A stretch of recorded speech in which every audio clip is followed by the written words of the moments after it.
And you are all set, Mayor. Thank you. Good evening, everyone. James, I don't see on my screen what you're sharing yet. Does anyone else see it? I see that it says you have started sharing, but I don't see what you're actually trying to share. Hold on one second. There it is. It just came up. There we go. All right, perfect. Came up as my last page for some reason. I don't know why. Sometimes these things are stubborn, that's for sure. All right, good evening, everyone, and welcome to the Newington Town Council regular meeting of Tuesday, August 10th, 2021 at 7 p.m. If you would please join me in the Pledge of Allegiance. I pledge allegiance to the flag of the United States of America and to the republic for which it stands, one nation, under God, indivisible, with liberty and justice. Okay, thank you. Next on our agenda is roll call, please. Councilor Anist? Here. Councilor Braverman? Here. Councilor Budrago? Here. Councilor Camillo? Here. Councilor Donahue? Here. Councilor Mankey? Here. Councilor Minor? Here. Councilor Nagel? Here. Mayor Del Buono? Here. All right, we have everyone present. We will move on now to approval of the agenda. I'll entertain a motion to approve the agenda as written. So moved. Second. Thank you. Moved by Councilor Mankey, seconded by Councilor Anist. Any discussion? Seeing none, all those in favor say aye. Aye. All right, I'm gonna just a quick reminder to councilors, I need you to unmute for every vote. And I know that's difficult, but I'm gonna call the vote again just because I see some microphones muted. Let me just make sure everybody's off. Councilor Minor, are you there? Yes. Okay, perfect. All those in favor say aye. Aye. Aye. Opposed? Thank you. Motion passes unanimously.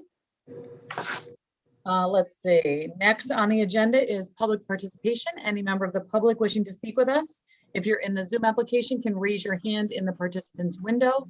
If you're on your phone, then *9 will do that for us so that we know that you would like to be recognized. And we ask that you state your name and address for the record before beginning. And let's see who is here. Okay, the first person that I see is the caller, I think is CC1. Hello. Hello. Hi, how are you? I'm well, thank you. Can you just give your name and address for the record? Sure. It is Karen Osgood, 78 Garfield Street, Newington, Connecticut, 06111. Wonderful. Go right ahead. Thank you for joining us. Okay. I'm calling in. First of all, I look forward to this meeting this evening, but as a resident around Mill Pond Park, I want to say that I have seen some of the plans for what I think is more of a park and pool expansion project. I don't think it's quite entitled properly. I feel the project, as stated in what I've seen anyway, is misleading. Whereas the plans look very much not to scale. Largely, a lot of the things that are going to be added with this project, or phased in, as we say, is going to cost the taxpayers a lot of money. And I'm not sure that all of this is necessary or needed now, or even in the nearer future. Having just finished the renovation of the town hall, and this isn't just speaking for people who live around the park that have to deal with the noise and the construction. We just went through this for 2 years, trucks, you name it, kind of being taken advantage of slightly, that we live here and no one actually consulting with us or saying, hey, we're having these events and it's in your backyard. And the events have increased and increased over time. I'm not sure why it's so important that it's always at Mill Pond Park, for one. Everything gets bigger and bigger. It's bigger and better every year. I can hear it outside my window. I think it's announced, I don't know how many times a week by the director about everything needs to be bigger and better. The extravaganza needs to be bigger and better. Growing up around here, you know, the big fireworks were Hartford or New Britain, and you drove to see them. I'm not sure why Newington has to have the biggest and best. Not sure. I think our park got totaled this year with the extravaganza. I think it's a major inconvenience for some of the people who live around the park, of course, but that's not the only problem. As an aquatic professional for over 30 years and director of public pools myself, I have some very good knowledge and background. I'm not sure that this is the only solution that the town can come up with in terms of building a pool. We're talking about a pool, a splash pad, you know, some sort of amphitheater. We're talking walking trails, additional parking lots.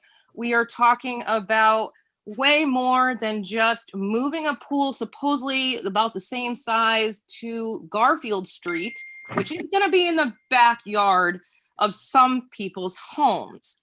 I don't think people realize that.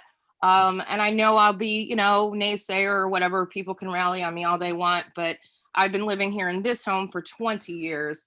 I think I do have a say. I think there's other people around here that will have a say in the future coming right up, soon to be. And of course, I have a lot to say. I only have a couple minutes. I don't want to take up all my time.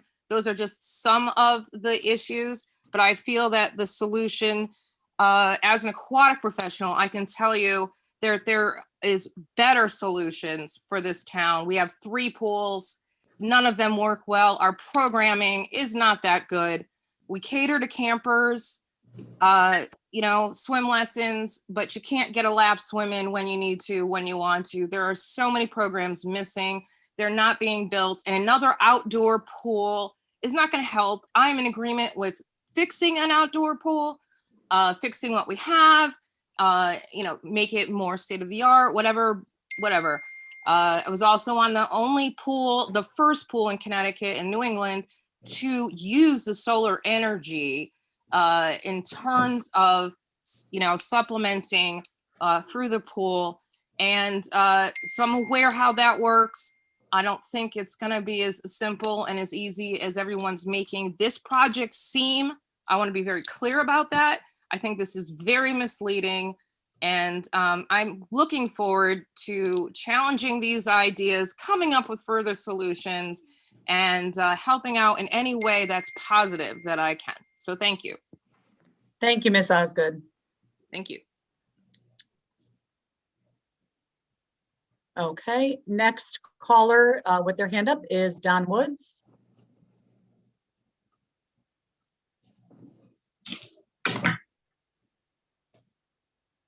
Hello. Hello, welcome. Hi. Good evening, Mayor, Town Councilors. My name is Don Woods, 82 Ivy Lane.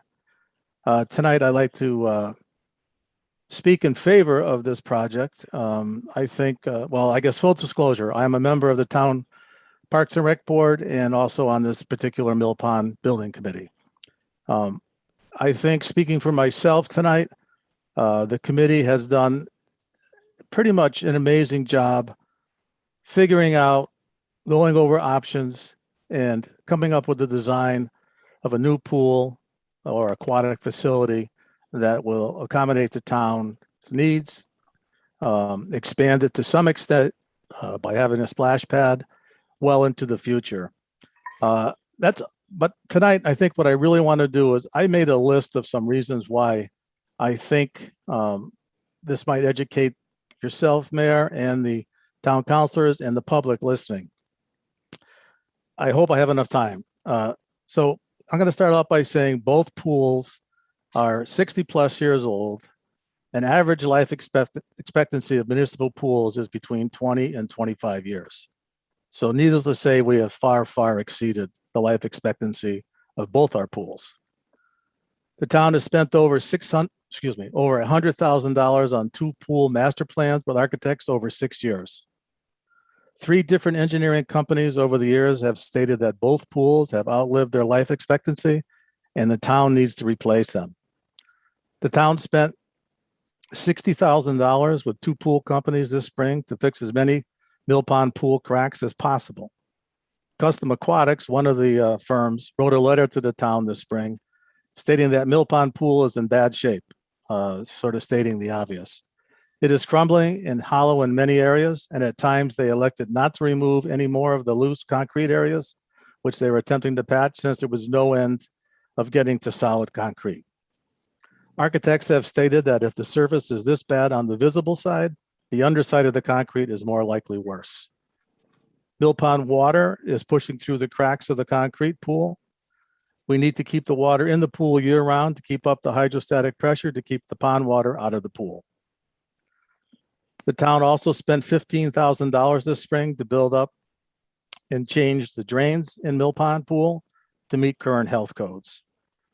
Mill Pond Pool has 5 home type filters, not commercial filters. This is functional, but certainly not ideal. The bathhouse at Mill Pond and Churchill pools do not meet ADA standards. The required 2 handicapped accessible entrances to both pools do not exist, therefore are not ADA compliant. Parking and pedestrian access to both pools are not ADA compliant. Guardhouses at Mill and Churchill pools are not ADA compliant. Mill Pond Pool accommodates over 18,000 visits and Churchill Pool 16,000 visits each year over the 8 weeks in 2018.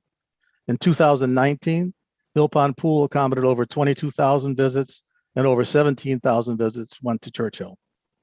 There are over 1,500 swim lessons taught each summer, with a total of 4,200 children and adult indoor-outdoor swim lessons in 2019. 300 to 500 summer park and recreation campers use the pool daily for swim lessons in the morning and recreational swim in the afternoon. Due to COVID in 2020, Mill Pond Pool was closed, but over 9,000 visits to Churchill Pool over the 6 weeks the pool was open. Not really a fair comparison as far as uses of the pools go. Churchill had over 40 pipe leaks 6 years ago. We have been tracing them and fixing them as we find them. Churchill Pool's deep 14 drainage pipe cracked last year. The town spent over $30,000 lining the pipe. This was a temporary fix, not long-term. Churchill bathhouse lolly columns rotted out, and the building was condemned for a period of time until we found a company to replace the steel girders, costing over $30,000 2 years ago. There were so many leaks at Churchill last summer, we filled the pool additional times to keep the water level up. The extra cost was about $30,000, using a total of 1,394,130 gallons of water for the 6 weeks the pool was open in 2020. In closing, I would like to suggest, I don't know if this is a possibility, but certainly for the town council to consider, if possible, using some of the $8 million plus of ARA, American Relief Aid, I believe it's called, or American Recovery Act, or this new infrastructure funds that could be forthcoming to the town, putting it towards Mill Pond Pool project. It meets the definition of a shovel-ready project and is certainly a project that is needed and long overdue. Thank you very much. Have a good evening. Thank you, Mr. Woods. All right, our next speaker is Eric Feldblum.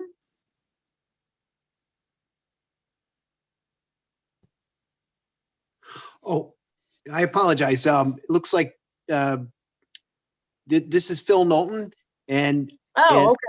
Yeah. That's fine. As long as you state your name and address, that's fine. It's just I have to call on the way I see it, and on the screen that's yeah. Yeah, that's odd. All right. My name's Phil Knowlton, and I live at 44 Cinnamon Road. I'm in Newington, Connecticut. I'm a proud father of 3, and also I've got some twin boys coming in about 2 weeks' time. Oh. So if anybody's got any names right now, I'm gunning for Rocco and Otto. So my wife's cringing at that, but feel free to suggest some names. Just recently signed my 3-year-old son up for swimming lessons, and very much appreciate the Newington Parks and Rec Department for putting that program on. My son is 3 years old. I've got a 21-year-old and an 18-year-old, and I've been a member of this town for quite a long time. I'm also the citizen representative, one of the citizen representatives on the Newington Mill Pond Improvement Committee. And I just wanted to voice, full transparency and also show my favorite, I'm in favor of Mill Pond renovation. So, some of the highlights of it are there's going to be a shallow entry, or we'd like to try to set it up so that there's a shallow entry area for the pool, so that kids, seniors, and folks with different disabilities or different abilities can enter in on the shallow entry side. There's going to be more lanes than before. I know someone mentioned earlier that it's hard to get lane swimming time, but this would be available for training events and also public use. That's the intent. There's a slide that's also in the plan, so kids can have some fun using the slide. One of the highlights I like about it is that there's a 4,000 square foot splash pad that's in the mix there in the plan. And while that does seem to be an improvement or something a little bit bigger than what is currently existing there, I have had to and continue to take my children to Beachland Park in West Hartford. And I also take them over to John Downey Drive in New Britain to this splash pad sprinkler park. The 4,000 square foot splash pad sprinkler park part that would be next to the pool in the plans would have, the buckets that fill up and splash down on the kids, benches that are kind of covered with some sun canopies so that you can kind of stay in the shade. There's also next to that would be a 2,700 square foot soft play area. I'm not sure if you guys have seen anything like that, but that's kind of a nice area so that, it's, a constant safe place that you can use for your children to play ball and whatnot. The changing rooms they have to be made ADA capable. So with that, the changing rooms, I believe, are just going to be a little bit bigger than before. I also think that it's moving to a better spot. The centerpiece of our park is Mill Pond itself. Right now, if you stand at that pool and you look through the rusty chain link fence, you can kind of look down through the goose grease, down through the bushes to the pond. But right now, nobody even utilizes that area between the chain link fence and the pond. I go over there sometimes to go fishing with my son. The other highlight that was a nice suggestion by one of the people on the committee was solar panels added on to heat the pool to extend it periods of time. I remember going to a Parks and Rec committee meeting one time, and someone from the public asked if the pool could remain open at the beginning and the end of the season. So this is an attempt to try to make it so that people can utilize the pool for an extended period of time. So with that, the additional splash pad and 2,700 square foot of soft play area, we're talking about added expense. I did the math on that, and it's certainly it's about maybe 5% of the total cost. So, right now I think we're trying to do our due diligence to make sure if there is any improvements, things like actually having a splash pad for this town, we're trying to keep those costs down to a minimum, but we're trying to make it so that we can be prideful of our town, something that we can kind of look forward to in the future and say, hey, let's go down to Mill Pond and hang out and do something. So thank you for your time. Thank you, Mr. Nolan, and good luck with the twins. I'll get back to you if I think of any names. I'm going to need all the help. All right, take care. Right. All right, the next caller, the phone number ends in 368.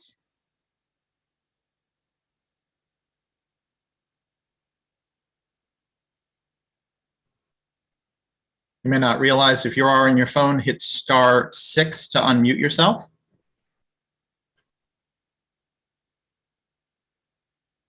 Hi, this is Diane Stam. The end of the number wasn't the same as mine, but if I'm on, that's good. It's you. Thank you. Welcome, Diane. Thank you. So Diane Stam, 104 Steeplechase Drive in Newington. And I am a library supporter. I sit on the board of the library. I've been a lifelong Newington resident. I love our town. I'm very proud of our town, and I'd like to see things happen in our town. However, when I saw the agenda tonight and I saw the plans for Mill Pond Park and I saw the building committee on the agenda, I was very interested in joining. My concern for that whole area is that it is extremely congested. And any plans that we have going forward need to take into consideration how we're going to handle the traffic, how we're going to handle increased need or increased usage in that area that would need parking. We don't have enough parking available now. And that's now during COVID when our buildings are closed mostly to public except by appointment. The library has reopened.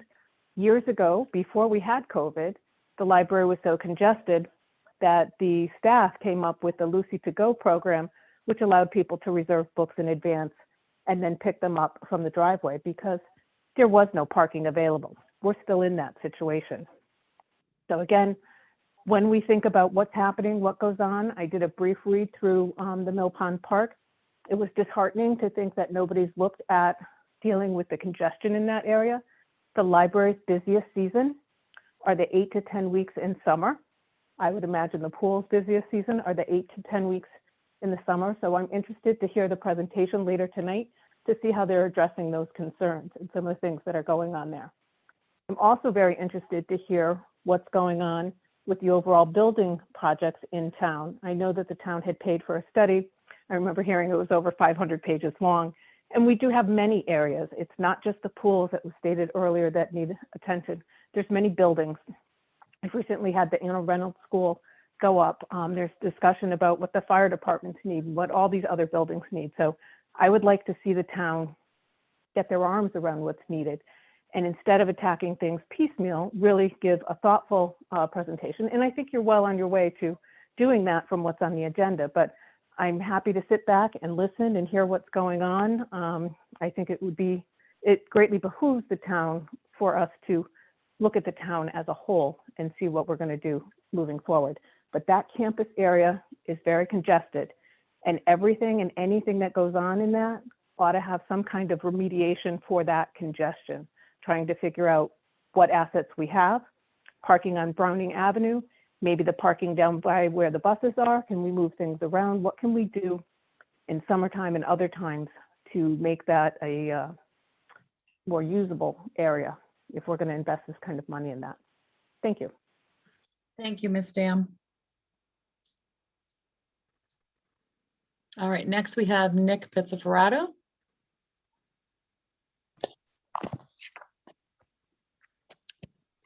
Can you hear me?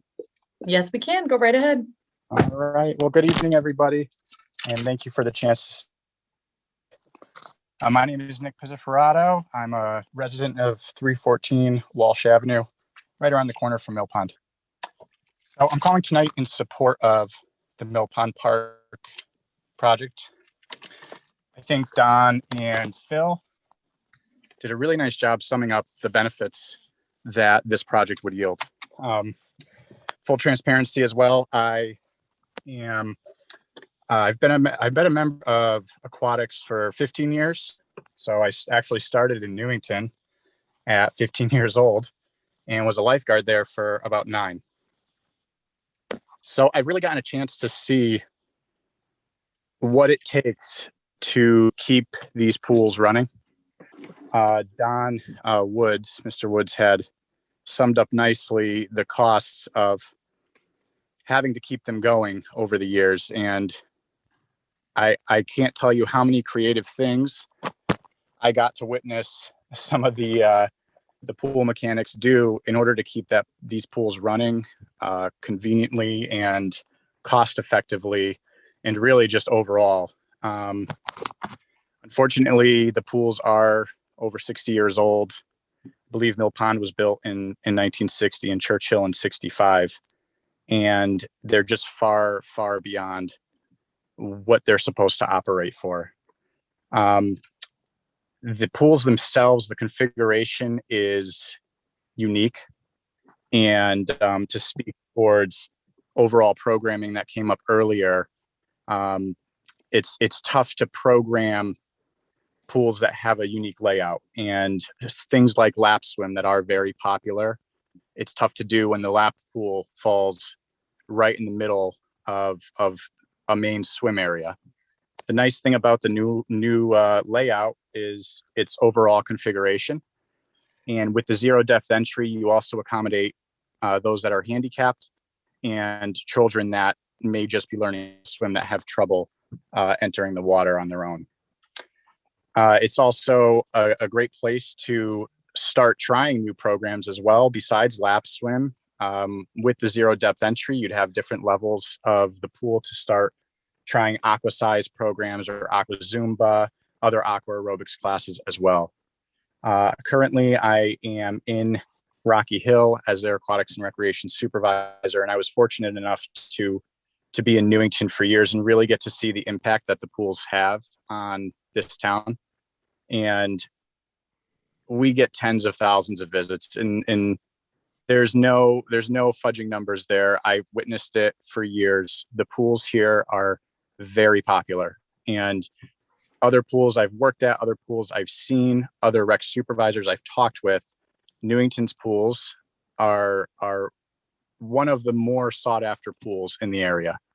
I don't see this kind of participation where I am now, and it saddens me because I wish people enjoyed going to the pool more where I am now. But Newington has no shortage of visitors, and things like the shutdown that Newington and Mill Pond had I think at the end of June. It was their second or third week of the pool.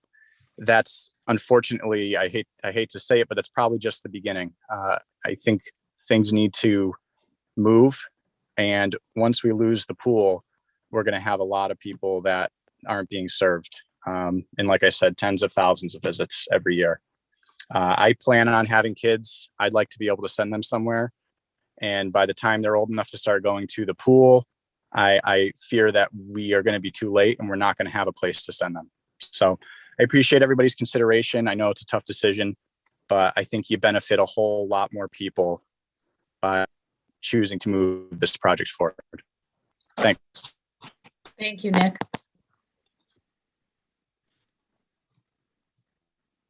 All right, the next caller is Rose Lyons. Hi, Rose Lyons, 46 Elton Drive. Once again, and I didn't believe this would happen twice in my lifetime, we're coming up with a Mill Pond Park project. I have no skin in the game. I have no children in the system that would be using Parks and Rec, no grandchildren. I'm not a resident of the area, but I am concerned about the way this project is going forward. I went to the town hall today just to see how things were coming along, and I looked at the gated off area with the plastic toys inside, and personally, I don't think it looks very attractive to have that in the park. We have exercise equipment. It looks like every piece of that land is going to be used for something or other, and I don't know if it's all needed. Several years back when Mr. DeMeo first came to town, I watched at a CIP meeting where he proposed a $19 million renovation of Churchill Park. I'd like to know what's going to happen to Churchill Park. I'd like to know where the 16,000 and 18,000 number of visitors comes from. Is that people coming and going 3 and 4 times a day like they count the people on the Connecticut Fast Track? I just don't see the need for all of that. I do acknowledge that the pools are not in good shape, but I also sat at CIP meetings where $100,000 to $200,000 were given for the past many years to Parks and Rec for parks, playgrounds, and pool improvements. I just really am very concerned that we're jumping from one project to the next project with no direction. Everybody's vision seems to be different. In any case, like I say, once again, I cannot believe that twice in my lifetime, within 5 years, that we're dealing with a Mill Pond Park project again. But I will leave it to the residents who live around there and those who have an interest in it. Thank you very much. That's it. Thank you, Ms. Lyons. All right, the next caller, hold on one second, is the caller ID says Dana Havens. Hi, Dana Havens, 113 Am I unmuted now? You're good. Go ahead, Ms. Havens. Okay. All right. Dana Havens, 113 Stoddard Avenue. I want to ask, the Citizens Committee, it's first I ever heard of it. And I was just wondering if anyone from the Audubon, Garfield, or any area that's going to be impacted by this drastically is even on this committee. I do agree with Phil. When my kids were younger, I too took them to splash pads in the surrounding area. But mostly because once the campers came into the pool, it was elbows, hitting noses and everything all over the place. It was just a madhouse. It was just too overpacked. So when they would come, we would leave.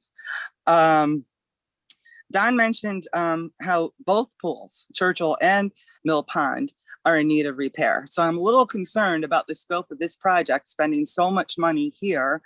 What's going to happen to Churchill? Shouldn't we maybe just leave the pool where it is and rehaul it totally, just like we're doing Anna Reynolds, to save money so that we could do both parks right? And that's about it. Rose covered some of my other concerns. And Phil, the name thing, she's going to win. So just give it up. All right. Thank you. Thank you, Ms. Havens. All right, we have another hand up, and the last 3 digits of the phone number are 945.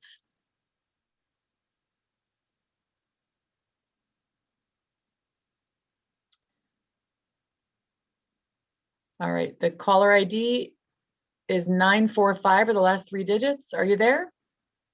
Yes, I think so. There you are. There you are. Okay, this is Leanne Mankey, 112 Northwood Road. I'm calling about 2 agenda items, actually, and they kind of tie together. The first is the pool project, and in full disclosure, first of all, I'm a cheerleader for this town overall. I've lived here my whole life. My parents grew up here, and my children, some of them still live here. So I am definitely a cheerleader for this town. I am concerned, however, that we seem to be rather scattershot in the way we are addressing projects.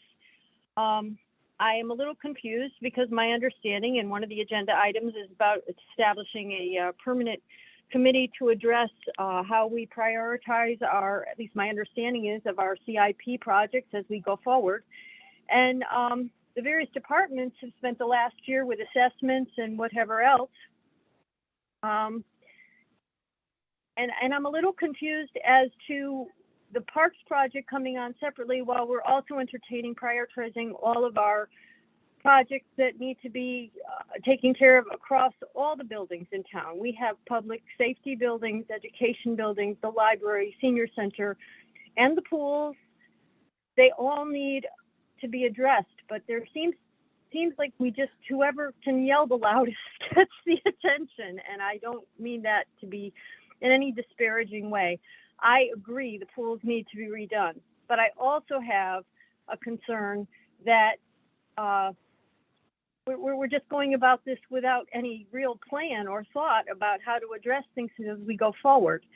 From a library standpoint, I am on the library board. I am at the library many times a week at many times a day. The library, the new parking lot that went up to assist with the town hall construction on library board land was actually downsized because of cost. We still have space issues. We do have more handicap spacing than we had before, but on multiple occasions, particularly in the few weeks that we were completely open to the public, we're back to difficulties with parking. If you have a stroller and you're trying to get into a story time and whatever else, it's still pretty full. And there's employees parking. The lot on Mazzucchelli Way, the slots that are up there, we were told as a board that it was going to be primarily, once town hall was open, it was going to be primary library and human services parking. That's not the case. And it's just human nature. People park as close as they can to where they want to go. If this pool goes in across the way, across Garfield Street from the library and the town hall, and there's no parking put in, because that's another $4.5 million from what I'm reading in the proposal, we're going to have a serious congestion problem, not only with parking, but I'm anticipating drop off for pools, swimming lessons, etc. I'm very concerned about the placement of this pool. And I'm also concerned about, as I said, the cost, the scattershot method.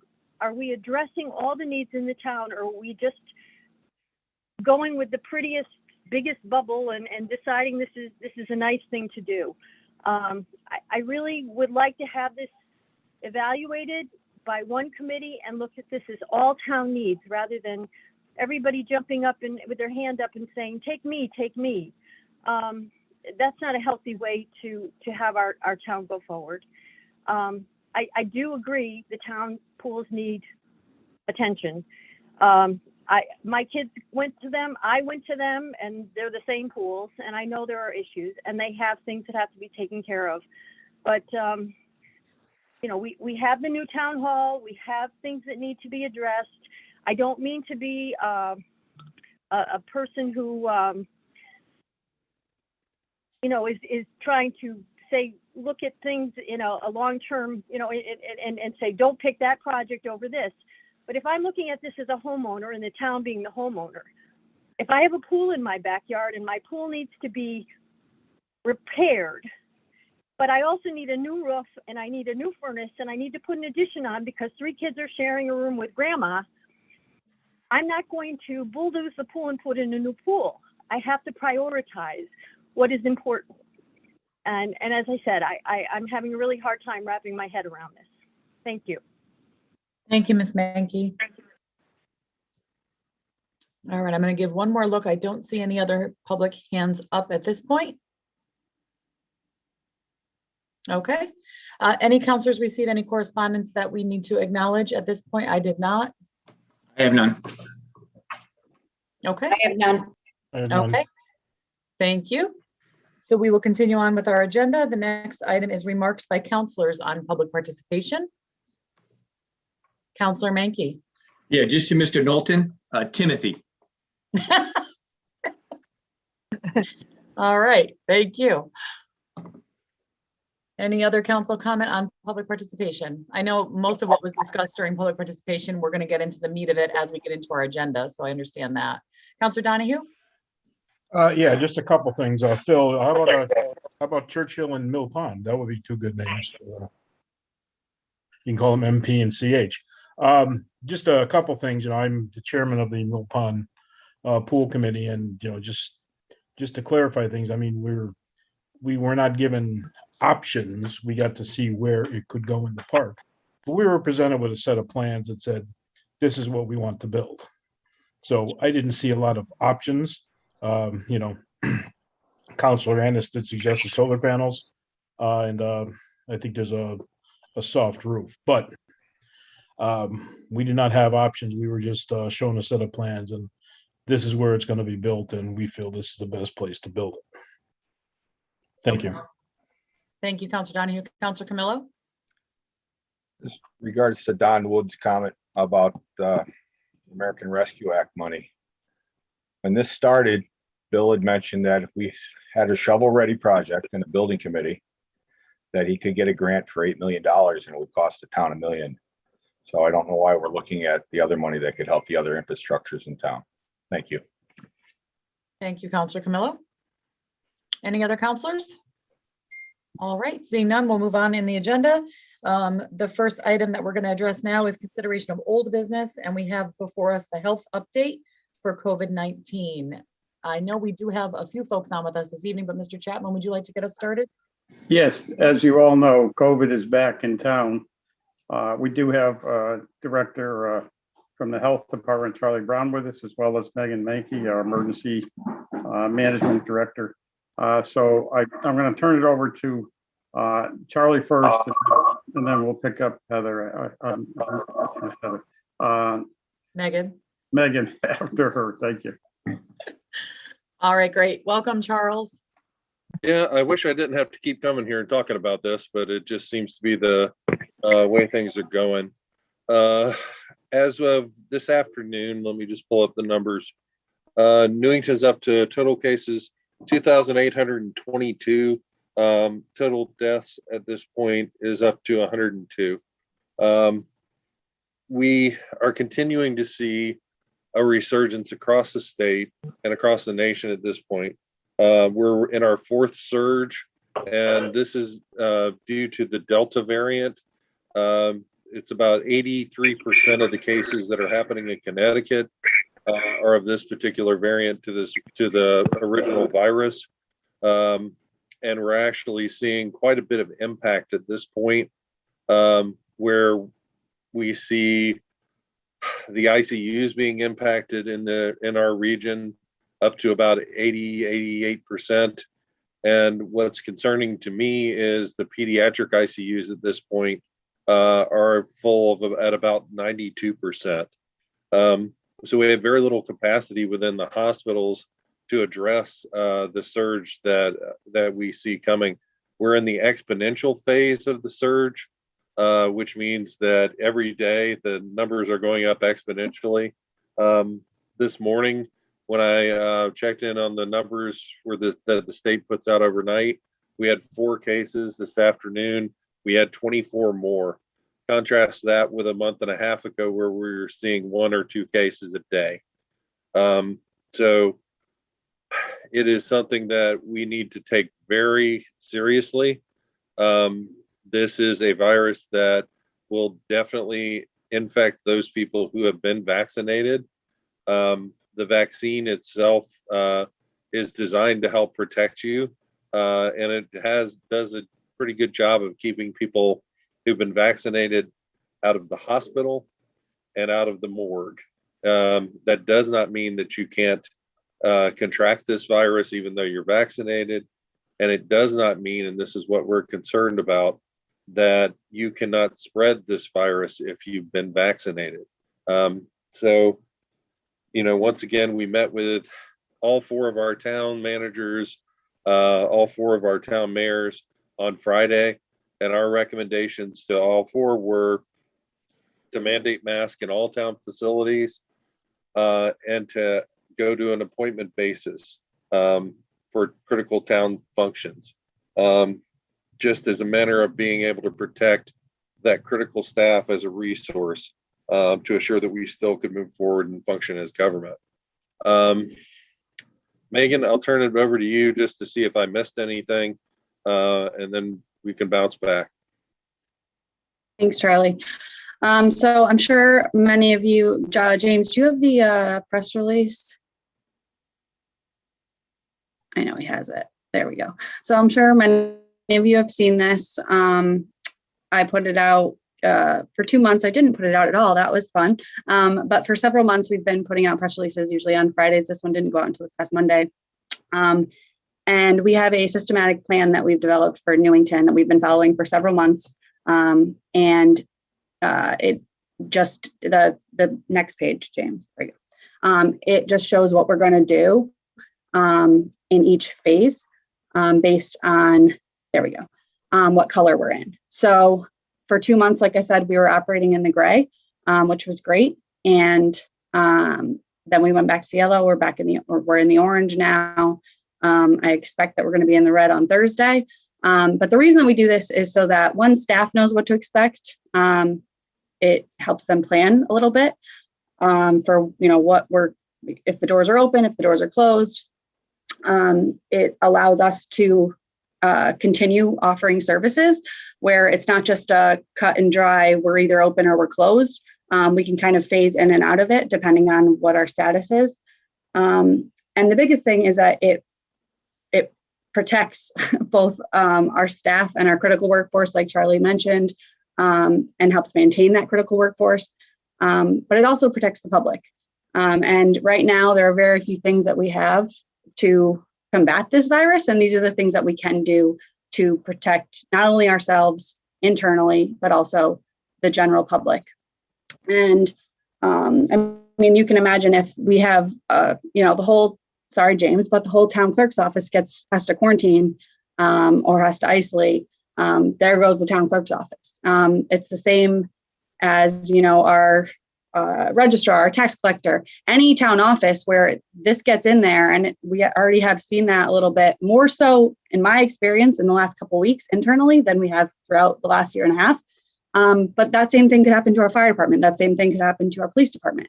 And we really need to keep that in mind. And that's why we're doing it in this way. And again, nothing's new. I think people just were used to being a little bit more free. And so are we. We don't like this either. But I'll bounce it back to Charlie. Yeah, this particular variant, just to give people an idea, it's over 2 times more contagious than the original virus from Wuhan that we started off with. So, it does have the capability to infect a great number of people when it gets into a particular office, a room. We're seeing a lot more cases within households that are popping up. So it's very difficult when somebody gets this virus for those people in close contact with them not to actually contract the virus as well. So it's something that we have to be very concerned about. There is a lot of concern right now with schools getting ready to start and the number of children that we have that are currently unable to take advantage of vaccinations because they aren't authorized for those under 12.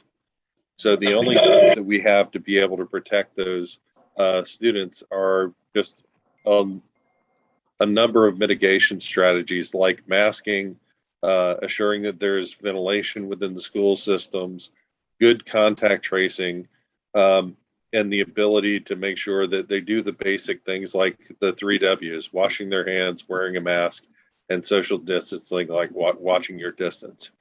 So we're back to the 3 W's, and I'll stand ready for any questions at this point. I'd like to make a quick comment too, having been at the meeting on Friday with the other towns, the other mayors were present, and we've received some communication since then.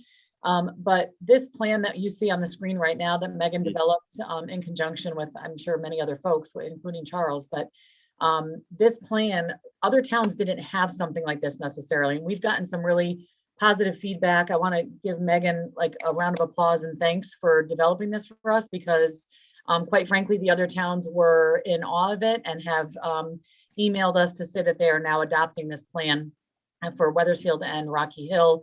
I don't know about Berlin. I didn't talk to them, but I know those 2 towns are right on board with us. They are following the same protocol, given the structure of the colors zone, so to speak. So Megan, thank you for your efforts on that. I feel like we were way ahead of the game because of your efforts, and other towns are taking notice, and I appreciate that. I see a lot of hands up, so I'll stop talking. Councilor Camillo, you're next. Charles, one of the things I've noticed, it's affecting young kids, teenagers and down, and that more children are in the hospital and ICU than anybody else. With school starting up the next couple of weeks, do you recommend they don't go back to in-person school and stay online? If I had my druthers, I would not be bringing everybody, especially those that are unvaccinated, into indoors, packed into a room much closer than they were, at the end of last year. My recommendation would be, to continue with the plan that we had that addressed hybrid, to decompress the schools as a whole. Right. That's my personal opinion. I think that is a much safer option than having to bring everybody in. And I know there's other considerations with respect to why they're mandated to do that. That's not my job to figure out those things. The safest thing for us to do at this point, if they have to continue down that path, is to assure that everybody within the facilities are wearing a mask, vaccinated or unvaccinated. This is not the time to really, take that protection away from our children in the course of trying to argue for personal freedom. This is a serious public health event, and we need to protect our kids in this instance. Okay, one more question. Has the surrounding schools, Board of Eds, reached out to you with any, I usually talk to, and it's been a few weeks, but I've usually talked to all of our superintendents at least once a week, if not more, throughout this entire pandemic. We have a pretty close relationship. We are planning on bringing the superintendents together as we did the town officials sometime later this week. We want to get through, there's a meeting with the Department of Public Health tomorrow, and we want to see what their recommendations are for a few instances to be able to, before we meet with the superintendents. But yeah, I mean, it is something that we plan to do, sir. How do you feel about the booster shot they're talking about coming out in November? Booster shots are, I think that we'll wait for the recommendation as far as that's concerned. I urge everybody who has not gotten a shot to get out there and get it. That is an important consideration at this point. It would, if we look at those most impacted by this, which I think are the immunocompromised and probably the elderly again, because I am concerned that because of the way that these variants are starting to present and breaking through, that we're going to see a resurgence in death among the elderly, just because of the comorbidities that they carry. So having COVID and having to deal with even a mild case of COVID, I think is going to increase the number of deaths that we've seen. Thank you. Charles, just a follow-up question to what Mike said. Right now, the way it stands, it's not up to the towns to determine the school piece because the state governor and state board of ed are saying mandatory in person, correct? Yeah, I mean, that's where, once again, we don't have the ability to make that call. If I had the ability to make that call, I'd make a different call. Right. For what we can do is to put in place the mitigation strategies that are going to protect our kids in the instance that we're given, in the context that we're being presented. Right. And in that instance, mask becomes one of those critical factors. And certainly superintendents and families who have a voice can let their thoughts be known as well, but. Yeah, absolutely. All right, Councilor Donahue, you're up. Now he is. Charlie, what, just, this may be a way offbeat question, but when does COVID get treated like the flu? The flu changes every year. Every year they're adjusting the shot. They haven't adjusted the shot for COVID. So when does this get treated like the flu? It's going to change every season. And if you want, you get a flu shot. I understand what you're saying, John. And we're going to get there to the point to where once we get this down to where it's an endemic disease, to where we're not seeing surges within the virus every year, and we can manage it, then I think that, we can actually start to treat this like a seasonal epidemic as we do influenza. We're not there yet. And one of the reasons that we're not there is the time it takes for this particular virus to mutate beyond the protections of the vaccines that we have is much faster than what we see with influenza. So, we have to we're on the virus's clock at this point. So we have to get it to the point to where we can keep the number of cases down to a manageable level to where that virus does not have the opportunity to mutate as quickly. Each case that we see is another opportunity for that virus to replicate, mutate, and cause another variant. So the number of people that we see that are getting the COVID at this point is it's another opportunity for that virus to evolve. We don't want to see that. So that's why vaccination in a very short term becomes a critical protection, because at the very least, it slows that virus down from being able to continue to evolve in better strategies to both infect and to kill us. I understand, but I mean, the vaccine, everybody's supposed to get the vaccine, and, things are going to be hunky-dory, herd immunity, and it doesn't seem to be going our way. The thing about it, John, is that if we had enough people, and it's not just in Connecticut, I think in Connecticut, we've done an outstanding job. It's around the world. And the issue that we have is that we don't stand alone. If we can't get a hold of a global virus in a very quick way, all that we're going to see is somewhere in the world, there's going to be an evolution of this virus that's going to threaten us again. So it takes a lot of resources to be able to happen in a short amount of time to tamp this down to the point to where we can deal with this on a seasonal basis. And we're just not there yet. What is that point? What is the number that we're trying to get to? Well, I mean, traditionally they say herd immunity is anywhere between 70 and 85% of the population that's vaccinated. Currently, the United States, which is one of the leaders in the entire world, just went over 60%. So if you look at us in a global perspective, we're not even close. All right. Thank you. All right, thank you. Sorry to be a Dr. No. All right. I'm a numbers guy. Yep. Counselor Menke. Yeah, unfortunately, Charlie, I love to see it these things, but I get depressed every time you come on. And it's nothing personal. No. I was hoping we were talking about opening up again. We had meetings in person and things would get back to normal, and then it seems like the bottom fell out of the bucket. Yep. And I guess my own personal concern is that we get the Delta variant or whatever we're calling it taken care of. Then there'll be the Echo variant, and then there'll be the whatever else comes up. And I'm afraid I guess I see this going on and on. Yeah, and I would, I'm hoping I'm wrong, but and I would agree with you. I mean, I think that we need to readjust our thought process into thinking that this is something that we can beat in a year's time frame.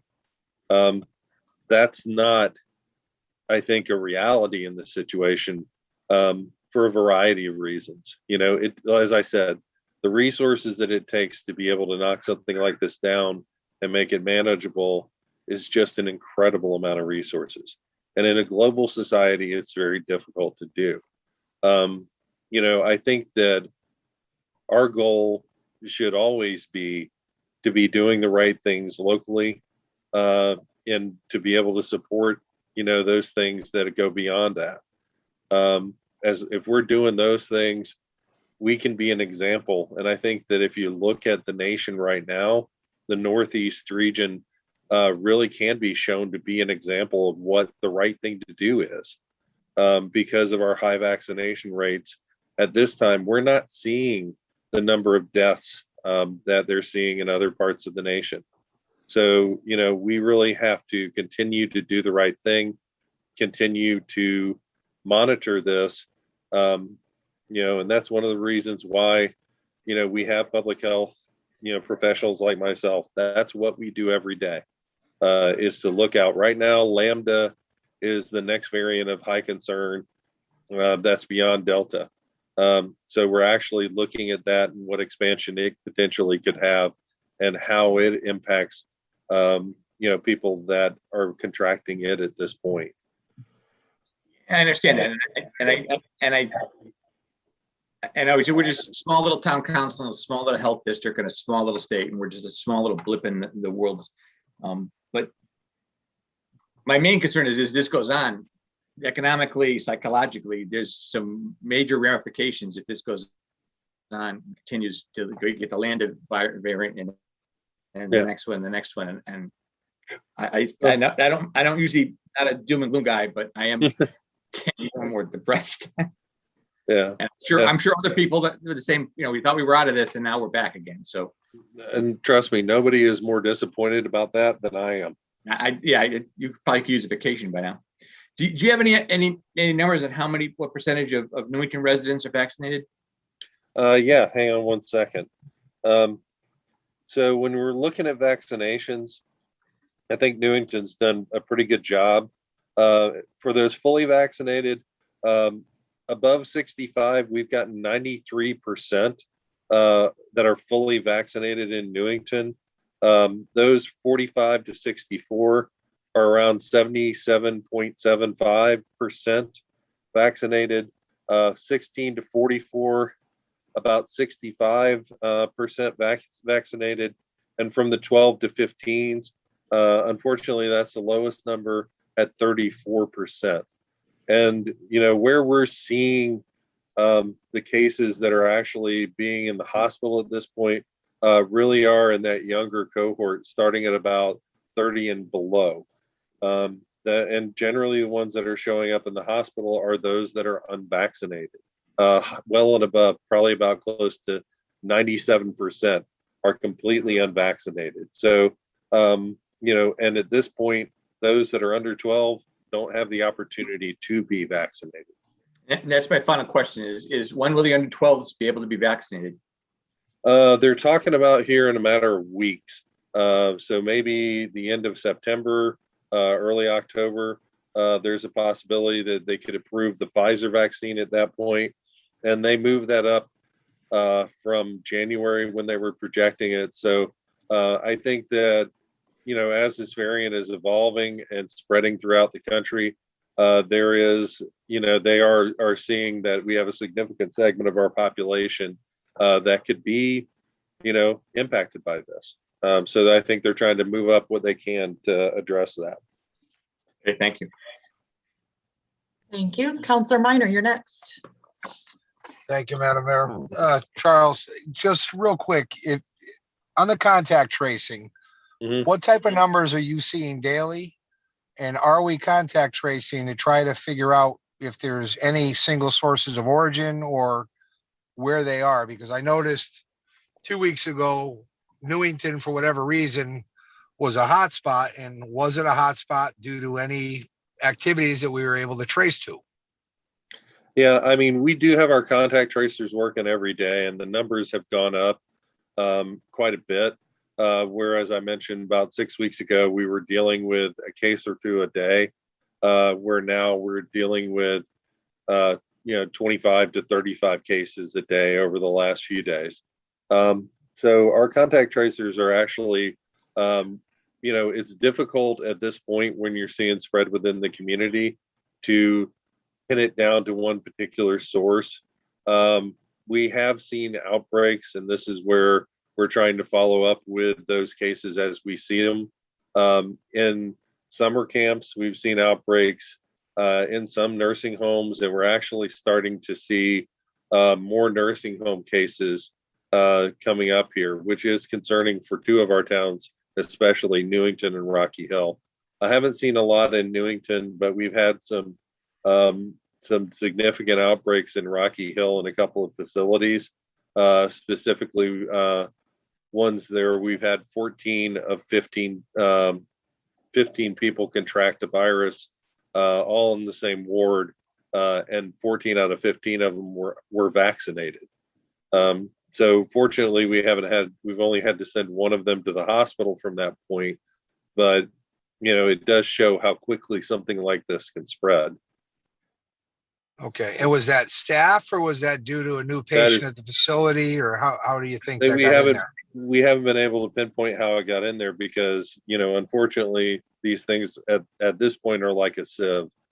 So places are not locked down. So you had the potential of it being a visitor, being a staff member. It could have been a contractor coming in there and dropping off groceries. So there's not any real way to be able to pinpoint how it exactly got into the facility. But once it did, it's really gotten around a lot of the things that we're trying to do to keep it from spreading.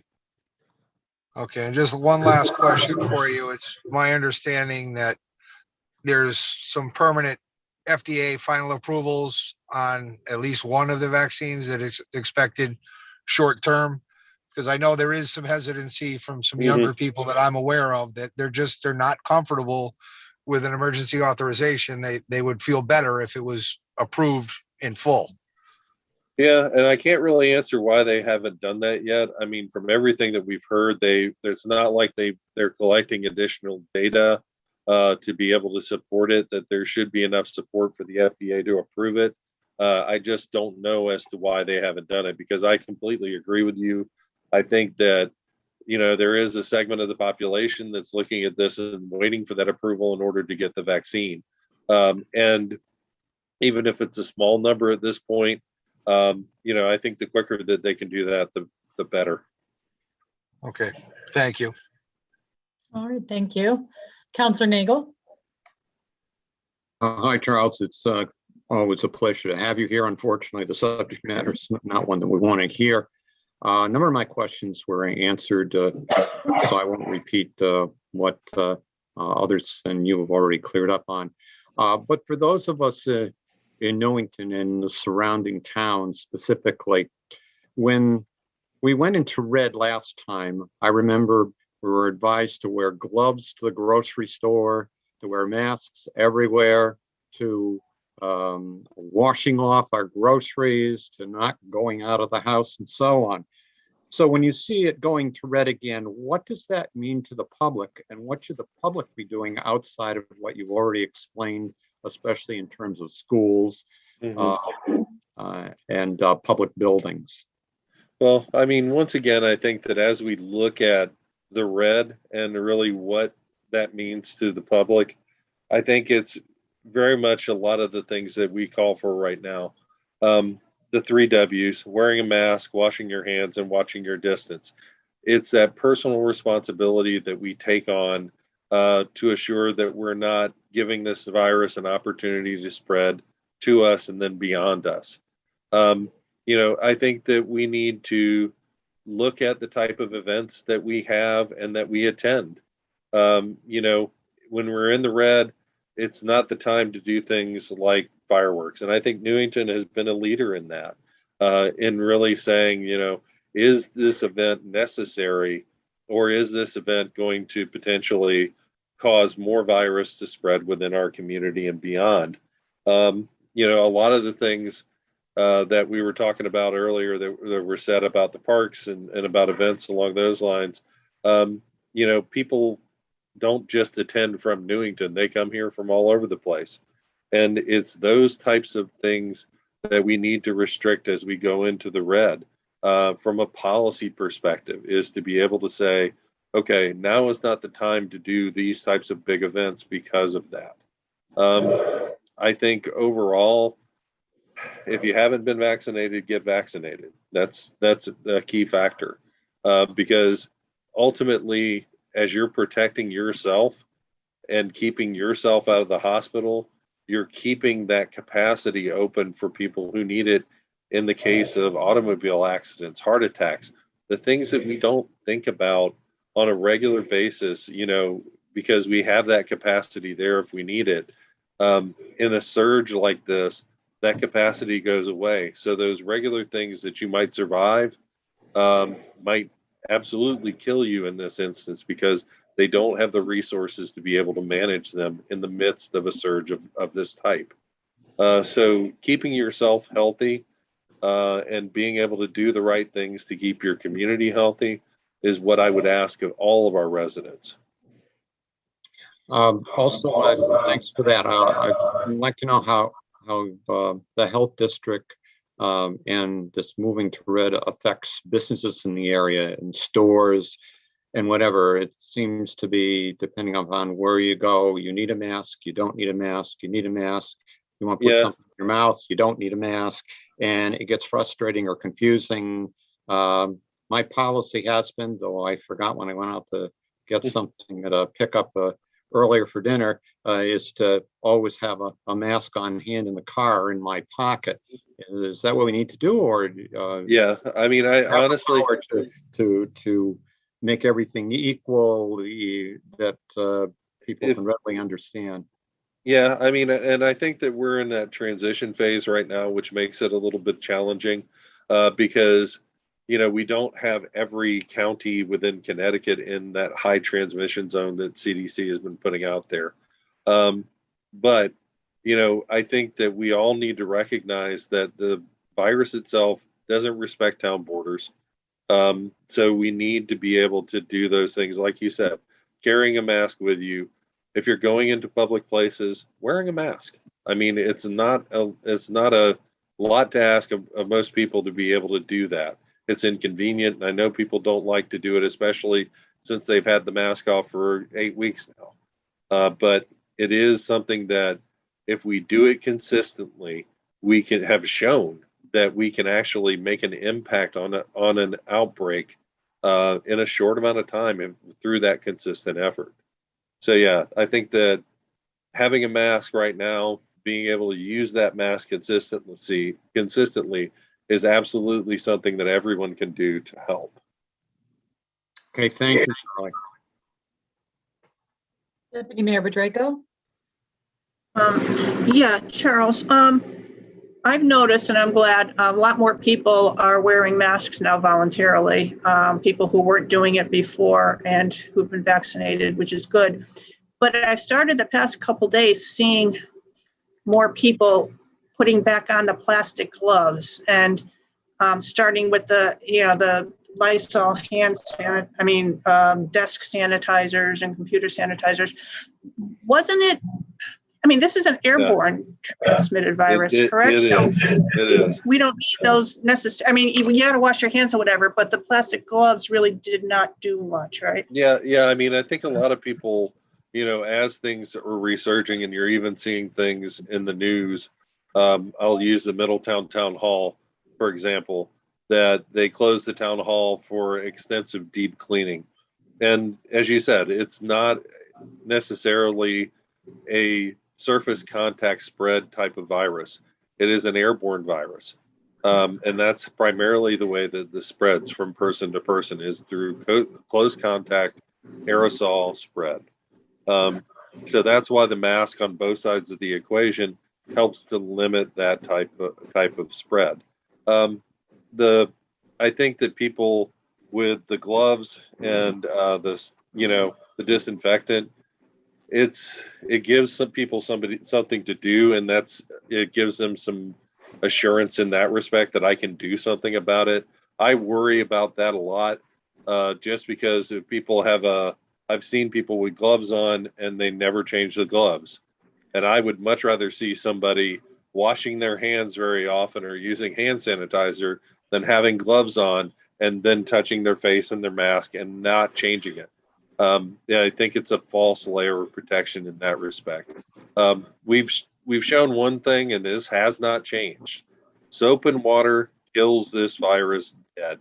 So wash your hands, often, and try to keep from touching your face where, that can be brought in. Those things are effective in lowering the spread of this particular virus. Great. Okay, thank you. And just one other quick question. This is just, I guess, out of ignorance, whatever, but if someone was like not vaccinated and got COVID, but, wasn't either hospitalized or maybe they were, whatever, if you had COVID, does that mean you've got the antibodies in you and you don't have to get vaccinated? No, I mean, I think that what they're recommending is that if you had COVID, had natural COVID, that you have an assumed 90-day immunity. So they were telling people at the beginning to hold off on getting the shot, if you had COVID before, just because there was a shortage of vaccine at that point. We're not there right now. There is more vaccine than we know what to do with. And especially in our area. So, if you have not gotten the vaccine, I encourage you to do so. Even if you're have recovered from COVID here recently, it would be an important thing to do. Okay, thank you. Okay. I don't see any other council hands up. So Charles, thank you so much for the amount of time you spent with us this evening, and Megan, you as well. This is certainly a hot topic, and it's going to be continuing on our agendas for the foreseeable future, but we appreciate your efforts and your input on everything. Thank you, guys. I'm happy to be here whenever you call. Appreciate that. Thanks. All right, folks, we're going to move on to the next item on our agenda this evening, which is the 150th Anniversary Steering Committee report. And I'm not sure, is Ms. Francolino with us this evening, James? No, she is on vacation, unfortunately, but she was nice enough to send along a couple of remarks, which I've got on the screen and I'm willing to go over. They had a booth at the 150th anniversary. the anniversary, the extravaganza. And they've come out with a new lapel pin with our 150th logo on that as well. They were thinking about doing a wreath over at the waterfall, but my understanding is that has turned over to Mr. Chapman. And I'm not sure if it's being hung somewhere in the town hall. Let's see, they've got a blood drive coming up on October 6th. We do know that the blood banks are low, so that would be a worthy event for our 150th anniversary. And then we're still up in the air on what used to be the Mayor's Ball, which I believe they've renamed, and I can't remember what it is at this point. They are looking at doing tickets, but right now we're just going to see where the COVID guidance goes, and we'll take it one day at a time. Okay, great. Thank you. Any council comment or question? Councilor Nagel. Just a comment, also a question. James, I know you can't answer it, but perhaps you can pass it on to Ms. Francolino. There are members who are volunteers of the 150th committee who were told to spend their own money and they would be reimbursed. And there are, as far as I know, at least 2 people who have not been reimbursed since early June. And I don't think that is fair to our public, who is, no matter who it is, who's spending their time and their expenses for the good of this. And obviously they were given an amount of money from the town council to do this. And evidently either they have run out of money and haven't informed us, but these people have not been reimbursed, which they told they would be reimbursed. I could see that one thing, you're on your own and you donate, but that somehow does not seem fair to me. Once again, I wish Ms. Francolino was there to explain why people have not, who have volunteered and have done things for the committee, have not been reimbursed, even though paperwork and whatever and receipts and so on have been handed in quite a while ago. I'll stop and you pass that word along to her, and I'd like an answer personally. I will make sure I actually have an email that'll go out to her in just a moment, and we'll get some confirmation on that as to why the treasurer of the committee hasn't paid those out yet. Thank you. You're welcome. All right, thank you. Councilor Menke. Yeah, I would just like to thank the committee. I know this is not what they anticipated when they signed up for the 150th. This is a 150th in the year that is a disaster because of COVID. But they still hang in there, and I appreciate the fact that they were at the extravaganza and still selling paraphernalia. They were selling raffle tickets for the quilt and for the painting. So I appreciate all their efforts. I know this is not kind of what they signed up for, and it's probably more difficult than not what any of us anticipated. But we will look back on the 150th celebration of Newington with some regret because of COVID. But we will look back. At least people tried to do as best they could, and I appreciate their efforts. Very well said, Councilor Menke. Any other council comment on this one? All right, seeing none, we'll move on. The next item is the possible cancellation of the August 24th regular meeting.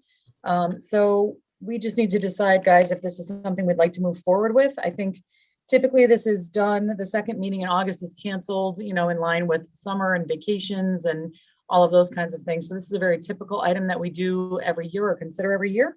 And looking at the agenda this evening and what we have in terms of new business, I don't think there's any problem with what would be coming forward as old business to wait until September 14th, which would be our next meeting, should we cancel this.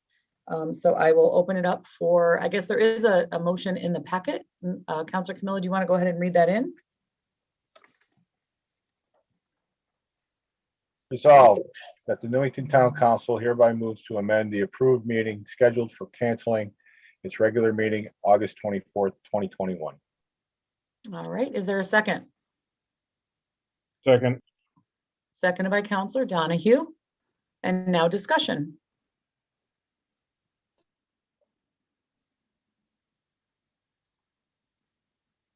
Councilor Menke.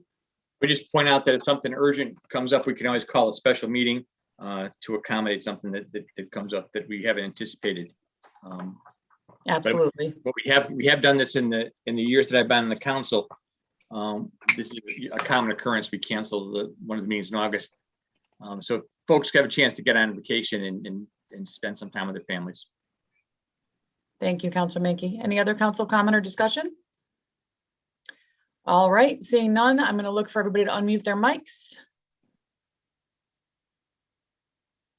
All right, all those in favor say aye.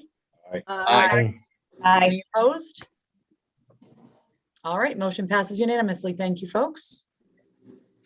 And we will move on now to the amendment to the simple recycling agreement. So you'll remember at our last meeting, we were presented with a draft contract language that has been reviewed by the town attorney. And there were some changes.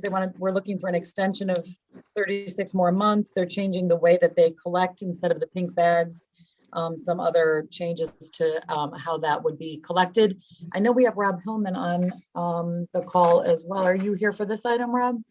Yes, I am. Good evening. Wonderful. I'm going to turn it over to you if you want to explain anything further about the changes, but this seems pretty straightforward. Yeah, they unfortunately COVID made them realize that their basic system that wasn't working well. And they realized that during COVID they had some issues hiring employees, so they actually had to suspend service for about 8 months. And when they were trying to get back up and running, they're still having difficulties with finding employees, and they realized that their business model just really didn't work. So they revamped it to go to basically a scheduling of collections. So now, in lieu of just putting a pink bag out at the curb on your collection day, you would have to call or go online and let them know that you're going to have a pickup, and they will let you know what that collection day is. And they ask that you put it out by your front door, and they'll come pick it up on their scheduled day. Great. Rob, are we going to have that on our website, the information, so people know who to call or how to contact them? Yes, absolutely. One of the items in the agreement states that we have to notify the public 6 times in a calendar year about the program and how the program works and whatnot. So we can put that on a news flash. We can put it on our website as well. Okay, great. Deputy Mayor Bedrejko? I'm just going to ask Rob what his communication plan was going to be, because you still see things about little pink bags. So it is somewhat of it is a big change. I mean, it's a great change and it's a great service, but it is a change, and not everybody looks at the town website. Not everybody looks at the flash. Maybe you can put something, I don't know, in the rear reminder, the New Britain Herald online, get one of the, get what's her name? Erica, to write an article, get Mark to write an article about the changes. I think that would help. Yeah, I can certainly reach out to them and see if we can put something in there. Yeah, the program is synonymous with the pink bags. I understand that. And when everybody talked about the program, they didn't say simple recycling. It was the pink bag program. So I know it is synonymous with that. So it is going to be a change for the residents. So I can reach out to as many outlets as I can to see if we can get anything in the papers. Great, thank you. Thank you. Councilor Minor? Thank you, Madam Mayor. Just 2 quick questions, Rob. So the program essentially now is going to mimic that 2 programs that are already out there, which is AMVETS and Big Brother, Big Sister, by just placing a predetermined date and put them on your front steps. Is there any benefit to us promoting this program? Is there any type of monetary compensation that the town's getting in terms of weight? I mean, obviously we're getting it out of our waste stream, which is good, but is there a benefit for the town to promote this company exclusively versus trying to possibly share it with all of them? There is a monetary benefit. It's not what it was. We used to receive a rebate per pound for the textiles. Unfortunately, it's going to change to a per stop. So the town is going to be compensated 5 cents for every scheduled stop that is made. But I think just based on what they've done for us in the past, the first year that we started the program, we did 13 tons. The second year of the program, we did 12.5 tons. Obviously last year was a little bit strange, and we only were able to do 3. But I don't know that there's any benefit to one or the other than the minor compensation for the stops. That's something I guess the council can decide on who you guys would prefer to push, I guess. But there is some minor compensation with this. Okay, and the other thing is, I think I was in West Hartford not too long ago where they still are utilizing the pink bags. Is that something that as their contracts are terming out with these municipalities that they're switching to this format exclusively? That'd be my guess. I don't know for a fact. I do know that we have some pink bags here in inventory, and I think the library may still have some as well because they were very helpful in this program. And so I think they're just kind of phasing out those pink bags. I know I still have 2 of them at my house, so there would be no reason why you would, put it in a box. You could just put it in the pink bag and put it out your stoop if you wanted to. All right, thank you. Okay, thank you. All right, I do need someone to read the motion in for us this evening so we can go ahead and take action on this. Counselor Nagel?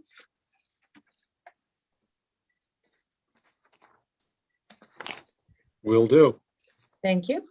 Resolved that the Newington Town Council hereby authorizes Keith Chapman, Town Manager, to execute an amendment to the original contract adopted June 12, 2018 under Resolution number 2108-96 between the Town of Newington and Great Lakes Recycling, Inc., DBA Simple Recycling. A copy of the executed amendment shall be attached to this resolution. Second. All right, motion made by Counselor Nagel, seconded by Counselor Menke. Any further discussion on this one? All right, seeing no hands up, we'll unmute our mics again. And all those in favor say aye. Aye. Aye. Any opposed? All right, motions passes unanimously. Thank you, Rob, for being here this evening for that one. You're very welcome. It's good seeing everybody. Take care. You too.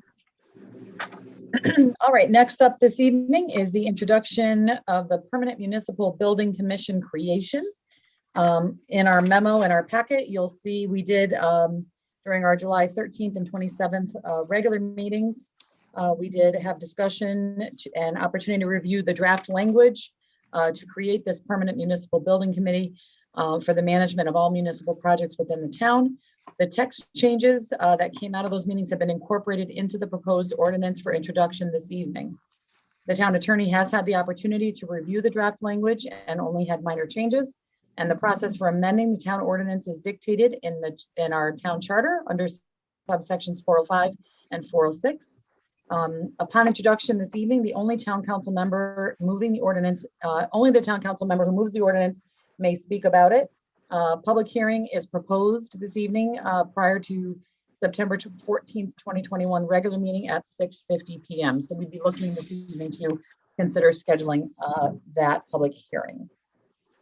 In terms of process and procedure, at the regular meeting on the 14th, we would still have the opportunity as a council to make any amendments after conclusion of the public hearing. And if approved, the adopted ordinance would go into effect 15 days after publication following that meeting.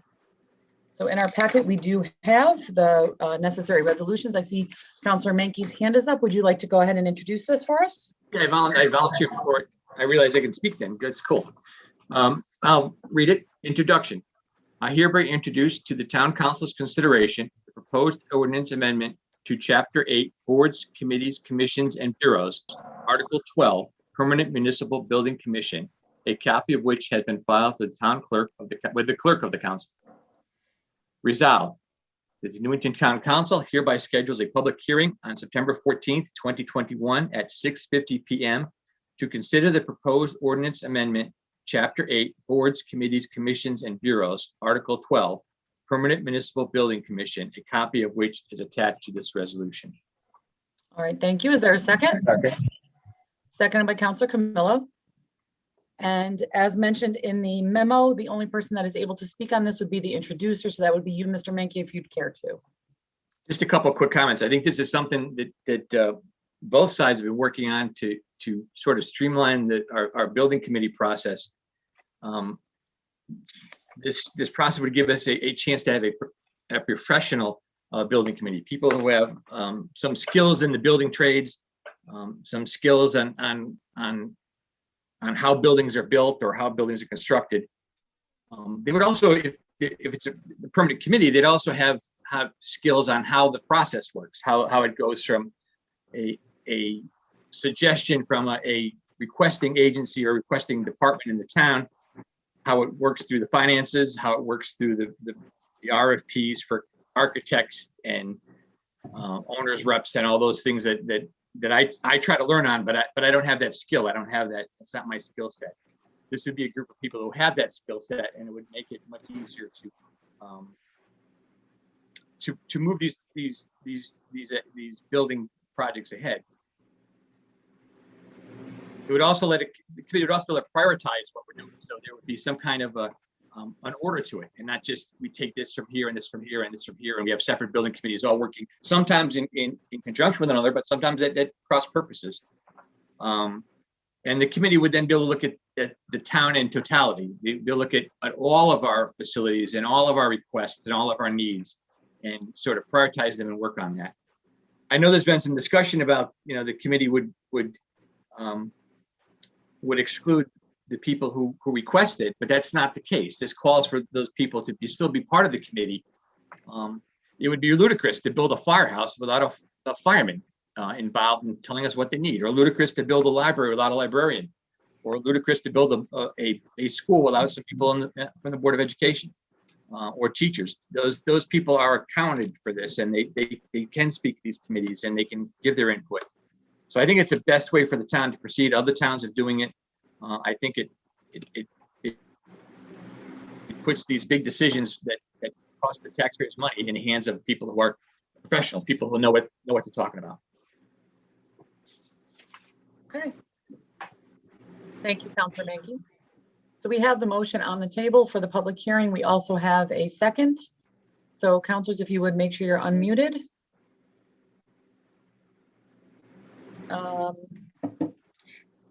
Okay. All right. All those in favor say aye. Aye. Aye. Any opposed? Okay. Motion passes unanimously. Thank you, folks. We're moving on now to the next item, which is introduction of the Land Acquisition Fund. The procedure and process for this is the same as what I mentioned earlier for the permanent municipal building. The procedure is the same.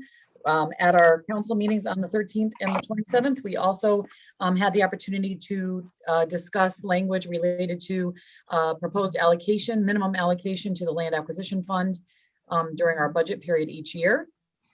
The council discussed the amount of $10,000 and would like to propose to amend section 48-21 of the existing code language. So I will look for someone to go ahead and introduce this in. Deputy Mayor Bedrejko. Yes, introduction. I hereby introduce for the town council's consideration the proposed ordinance amendment to chapter 48 funds, article 5 land acquisition fund, section 4821, a copy of which has been filed with the clerk of the council. Resolved that the Newington Town Council hereby schedules a public hearing on September 14th, 2021 at 6:40 p.m. to consider the proposed ordinance amendment, chapter 48 funds, article 5 land acquisition fund, section 48-21, a copy of which is attached to this resolution. Second. Thank you. Is there a second? Second. Seconded by Councilor Camillo. All right, and as the introducer, Deputy Mayor Bedrejko, you have the opportunity to speak on this. Yeah, I just want to make it clear that this is not a new resolution. This land acquisition fund has been on the books since at least 1998. And the intent was to set funds aside for the outright purchase or funds for a likely grant match should a desirable piece of property become available. It was an excellent ordinance created at the time. The problem is that I think probably it was funded 1 year, maybe 2, but then after that, people kind of forgot about it, or it was just a victim of budget cuts or tight budgets. And it really wasn't resurrected until we looked into it this past budget season. So I'm glad to see that we're going to be taking this ordinance seriously and that we've actually put some meat into it, because before that, there was only there was a very odd maximum amount of money that could be put into it. But the intent was to put some money in every year, but the wording was such that it was shall or may. So this really clarifies the fact that the town shall, again, we take our responsibility or our interest in open space and our value in open space seriously. We want to build up a fund. Again, and there's not a lot of open space available, but we certainly have, Cedar Mountain, and we have even some private properties that, should they become available, would be nice acquisitions for the town. Or one of the problems in the past is that grants that are available through the state, they really want the town or the purchaser to put up some kind of funds, either matching funds or a minimum amount of funds. And we never had anything to do that with. So I think this is very worthwhile revision to this land acquisition fund, and I hope people will support it. Great, thank you, Deputy Mayor Bedrejko. All right, so we have the motion and a second on the table. If the councilors would unmute, we'll go ahead and take a vote.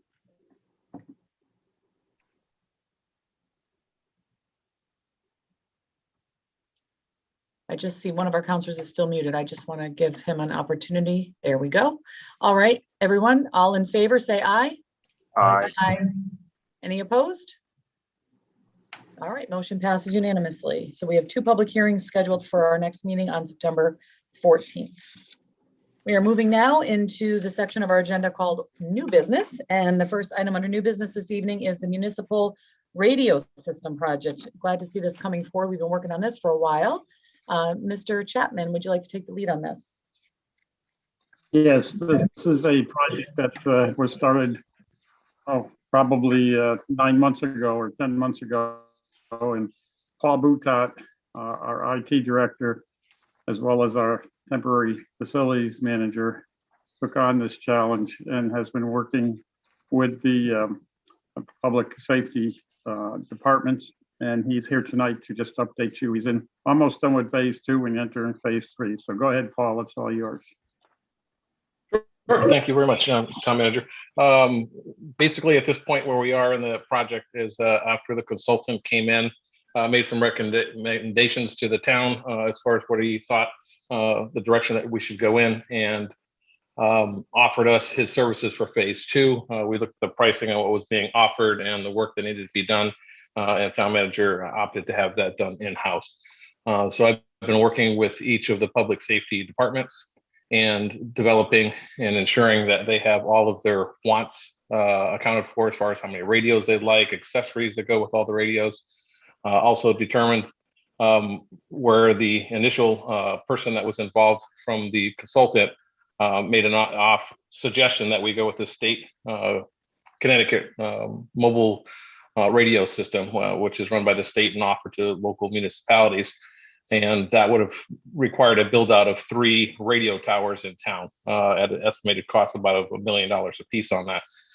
During my part of phase 2, I learned through the state that New Britain had just signed an MOU with a memorandum of understanding with the state and brought their 3 radio towers on to the state system as a subsystem, and that there was capacity available on that particular system. So we communicated with New Britain, received permission, worked with the state, got test radios, and had our public safety agencies go out and actually test radio coverage utilizing those RF towers as well as Troop H towers that are in the area. That coverage came back at greater than 97%. So the state and Motorola were actually very impressed that the coverage that Newington had without having to utilize a radio tower in our town. So that would lower our costs almost automatically by $3 million just off of that alone. So at this point, we are finalizing the numbers. Then once we meet with the town manager, each one of the public safety departments will meet with the town manager, go over their wants, the requests that they would like to see. If there's any adjustments that will be made in the radio counts, that'll be taking place at that time. And then we will submit those final numbers to Motorola in order to get final pricing. There's 2 other components that go with this that would go into phase three is we need two MOUs. We would need an MOU with New Britain, which our preliminary discussions with them is positive. They don't see an issue. We may work out something to just minor costs either on maintenance to those towers as far as electricity and upkeep. But then that may also be a wash because their police department also uses our local range to do firearms. So we may end up working out some type of an agreement. At that point, we'll work out a meeting between town officials, the mayor from New Britain, and the appropriate staff and town staff here. And then once we arrange an MOU, then the next MOU will involve the state of Connecticut. And then that'll be presented to the town manager and the council if he wants to move the project forward with a final price on what that would be to put a public safety project into place with a modern radio system. Then the follow on to that will be what are we going to do with radio systems for the Board of Education, and that will have to be followed up after this particular project. Okay, great, thank you. Councilor Minor? Thank you, Madam Mayor. Paul, have you got initial projections to where you're estimating this currently to be as we've got it configured right now? We have some ballpark dollar figures that were provided by Motorola. I think it'd be premature to share them right now because the radio counts are still being finalized. We just received the fire departments, I think last week. I put them in my spreadsheet, and I also are in possession of NEMS, Newington Emergency Medical Services counts, and the police department counts. So we're just finalizing the highway department, parks and grounds, and some of our units that would qualify under like Homeland Security. So that way we can have those radios and portable radios accounted for. So once we have that, but I think we're comfortable in that we started out with a project that was estimated to be probably 6 to 8 million utilizing the consultant. And I say we're probably below $4 million right now. And I would say, even below that comfortably, but we have to finalize the console pricing as part of this, which is what we utilize inside dispatch. And then I think once those radio counts, portable radios here or there, we might adjust it, but slightly. So I think we're in a good position. We also have a grant that we're waiting for. So we actually have a $1.2 million grant, $1.4 million grant that the fire department applied for. Checked with the town manager, received permission to apply for that. If that comes through, then we could also half that $4 million into a $2 million or 1 point something million dollar project. And that would be phenomenal to get a modern day system at that price point. Okay, so that there's been no commitment to that funding as application has been filed, correct? Correct. Everything that when the fire department applied for their grant, it's estimated based upon numbers and just I would say budget pricing that Motorola provided them. So then once we finalize and get closer to where the grant awards come out, then those final list of the equipment that would need to be purchased and then what qualifies for reimbursement of the grant at that point would be something that needs to be taken into account. Okay, so a fair estimate for projection cost could be the $3 to $4 million range is estimate roughly at this point is what we're talking about. That's what I'm seeing right now. And again, just trying to ensure that Motorola has everything. So that's the key part is meeting with every one of the departments, ensuring that they didn't forget anything, checking with the highway garage, make sure we didn't miss any vehicles. And then once everyone is signed off and said, yes, these are our numbers, this accounts for spare radios and different things that they need to take into account for their operations.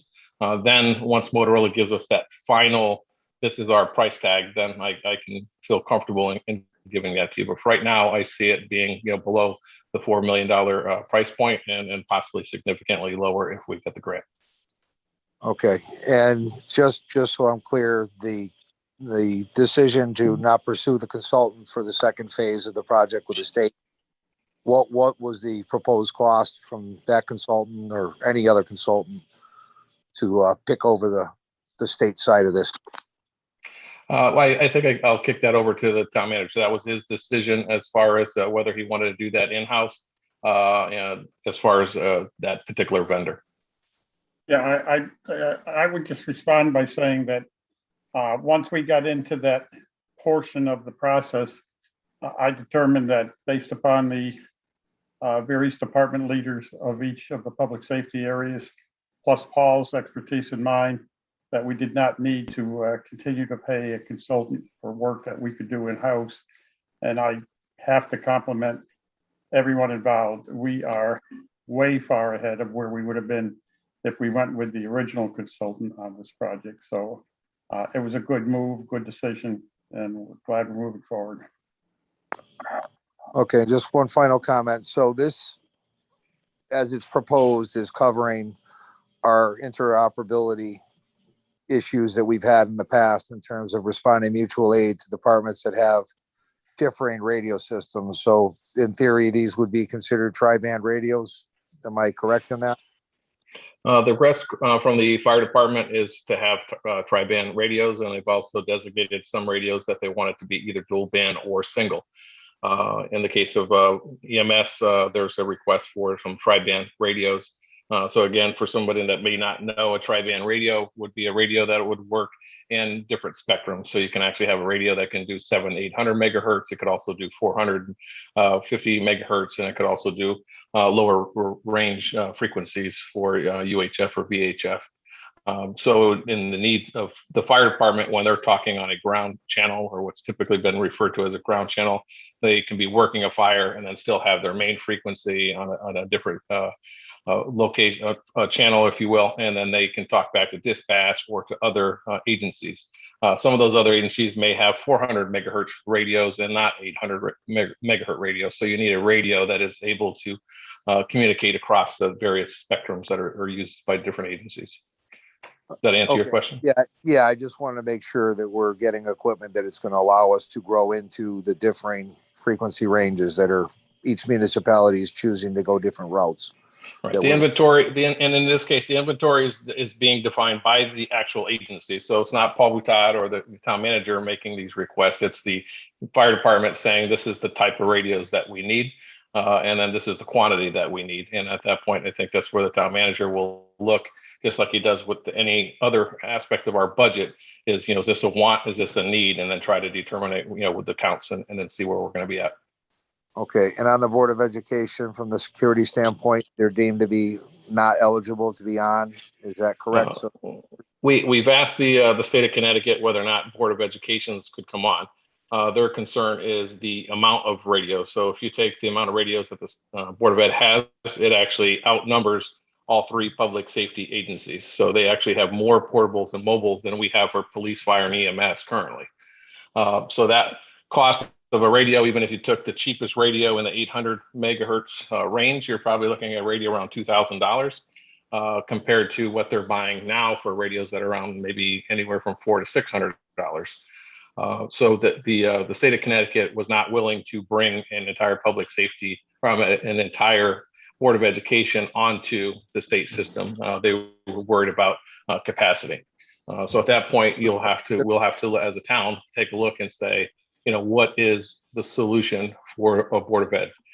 So we've had the consultant initially recommend looking at a DMR, digital radio system for them. We've had Marcus Communications, our existing vendor, make a similar recommendation. Price points on that in the six figures, somewhere around 250, 275. And that'll have to be researched to determine whether that can provide the level of service that's needed.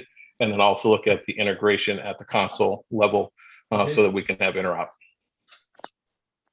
Okay, just to clarify, I was more concerned with the limited security officers that we have, as well as the administrative staff from each specific school, not necessarily the entire BOE staff that may have them. Right, and in communications with Chief Clark from the police department, he had indicated that if he needed to, that he would take a look at assigning radios to particular key people within the Board of Education if that was needed, if we did not have interoperability with a digital system that could tie into the state system. All right, thank you. You're welcome. All right, thank you. Counselor Menke. Just a quick question. We would keep our current tower? Right now, we'll have to determine whether what part of the tower is needed. So if you took the public safety agencies by themselves, we've determined that the towers that we have right now are not needed, right? We would be utilizing 3 towers in New Britain if we had an MOU and an agreement there, and utilizing Troop H and state towers throughout the state. Okay. So then we would not need any towers. But if the Board of Education has a system that will require having a location to put out a signal, then we may maintain 1 tower. We may need 2 towers depending upon what that configuration would involve. We still have some legacy things that we have to identify with EMS and the fire department. The police department said there are no legacy issues that they have, so they don't need any towers if we did go with the state. But you may have something where a fire department needs a particular frequency that needs to be off of a tower, or same thing with EMS until certain things in the region correct and some of the medical services 100% go over to the newer systems. Okay.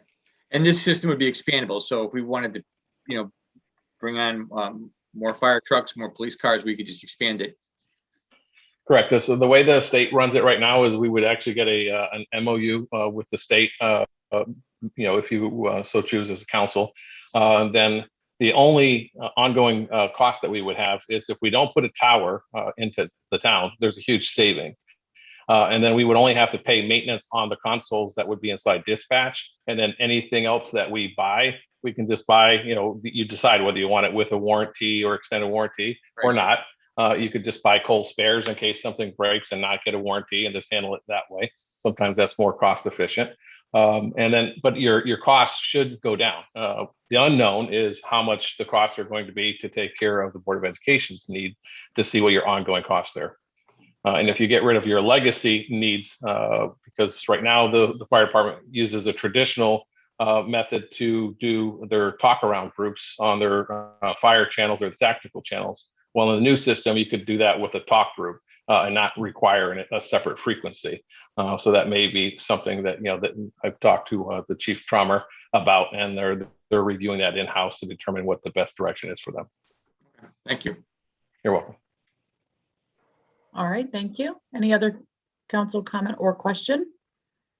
So Paul, next steps, you're gonna figure out the figures and then come back to us at some point on a future agenda? Yeah, I see myself at this point with phase 3 finalizing, working with the town manager's office, getting the final Motorola quote, initiating the contact with New Britain at the formal level between the town manager and mayor's office on what needs to take place there. And then I think the town manager will prepare a package in order to bring it to the town council for action with final pricing, MOUs in hand, and then you guys can vote it up or down. Okay, great. If you need any help reaching Erin Stewart over there in New Britain, let me know. I can certainly reach out to her. Councilor Minor? Yeah, just one final question on the cost of this and the financing. Have we pursued any other financing alternatives or CARES Act money eligible for this project or any other source, or how would the funding be sourced? Some of it right now is in CIP as far as, we knew that we were moving forward with a radio project, regardless of whether we went with the state or whether we upgraded the current system with Marcus Communications or another vendor. So that's been accounted for as far as some of the dollars, and the pricing that we're looking at working out with Motorola would be like a lease to own with some payments over several years, which is built into the CIP to pay off the purchase of the system. Thank you. Oh, and one thing you had asked about the CARES Act. So that is one of the options that we are looking to see if that qualifies for utilizing or paying for some of this as well. Thanks. Okay, I don't see any other hands up. Thank you, Paul, for your presentation this evening and all your work on it, I should say, right? Appreciate it. All right, folks, we're going to move on to the next item this evening, which is the Mill Pond Pool Project. I know Mr. DeMeo from our Parks and Rec Director, or Superintendent rather, is here. And Bill, I see Michael Fortuna on the call from TLB Architecture, and I'm not sure if you have other people with you, but I'm going to turn it over to you. Okay, the chairman of the building committee, of course, is Councilman John Donahue. So I don't know if he has any opening remarks. If not, I can proceed. John, do you have anything you'd like to say, or do you want Bill to go ahead? No, Bill, go ahead. Okay.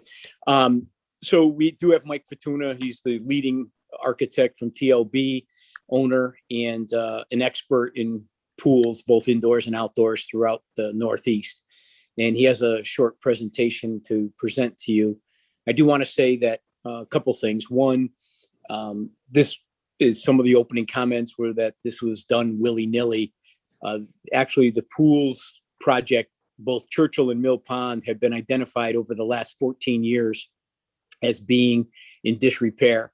We've been just throwing good money after bad towards every spring, trying to keep it up and running and going. So that's one thing. And then the second thing is if you fail, if you fail to plan, your plan will fail, right? So we've identified a problem. We're bringing potential solutions, and then it's just up to whoever for leadership to make decisions in regards to how to move forward. So with that, I'll turn it over to Mike Fortuna, and he might explain how we got to the point we are right now. Okay, thank you. Thanks, Bill. Hello, Mayor and councilors. I think a little background on how we got to where we are, as Bill said, is important because this effort started back in late 2017. And we had a series of meetings with Park and Rec Commission, town staff, and looked at a lot of options for how to deal with the problem at Mill Pond for the pool. But the effort really started with a thorough review of the strategic master plan for Parks and Rec that was published in November of 2007. Which laid out a number of key factors and goals looking forward. So that was kind of our jumping off point. And then we did an assessment of the park. We looked at all of the assets. We identified assets that are what we considered sort of premier assets that really were unique to the park. A number of assets that were really liabilities because they were either in disrepair, didn't meet codes, or were in an unsafe condition. And then what we call neutral assets, things that are beneficial to the park, but not particularly special. Everybody, ball courts, tennis courts, those sorts of things. They are what they are. And so we sort of, based on that information, categorized all of the assets and identified what the priorities were. The pool, obviously, in Mill Pond Park was the highest priority. It was in the greatest disrepair. It saw tremendous use, and it's got it's part of the park that is unique to this park. I think there are, I don't know, several parks, 226 acres worth of park in Newington, 33 or so of it is here. And 2 of them have the outdoor pools, as you know. So we focused on the pool and looked at 5 locations. We looked at a lot of locations within the park, but 5 that were sort of drawn up, and we put together an advantages and disadvantages matrix. And we looked at relocating it where your current pool is, moving it over towards the hard courts, and then relocating those courts.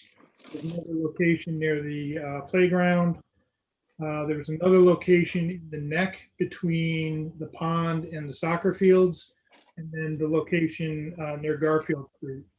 And after looking at all of the advantages, disadvantages, and costs, it was determined by this group that the best location was along Garfield Street.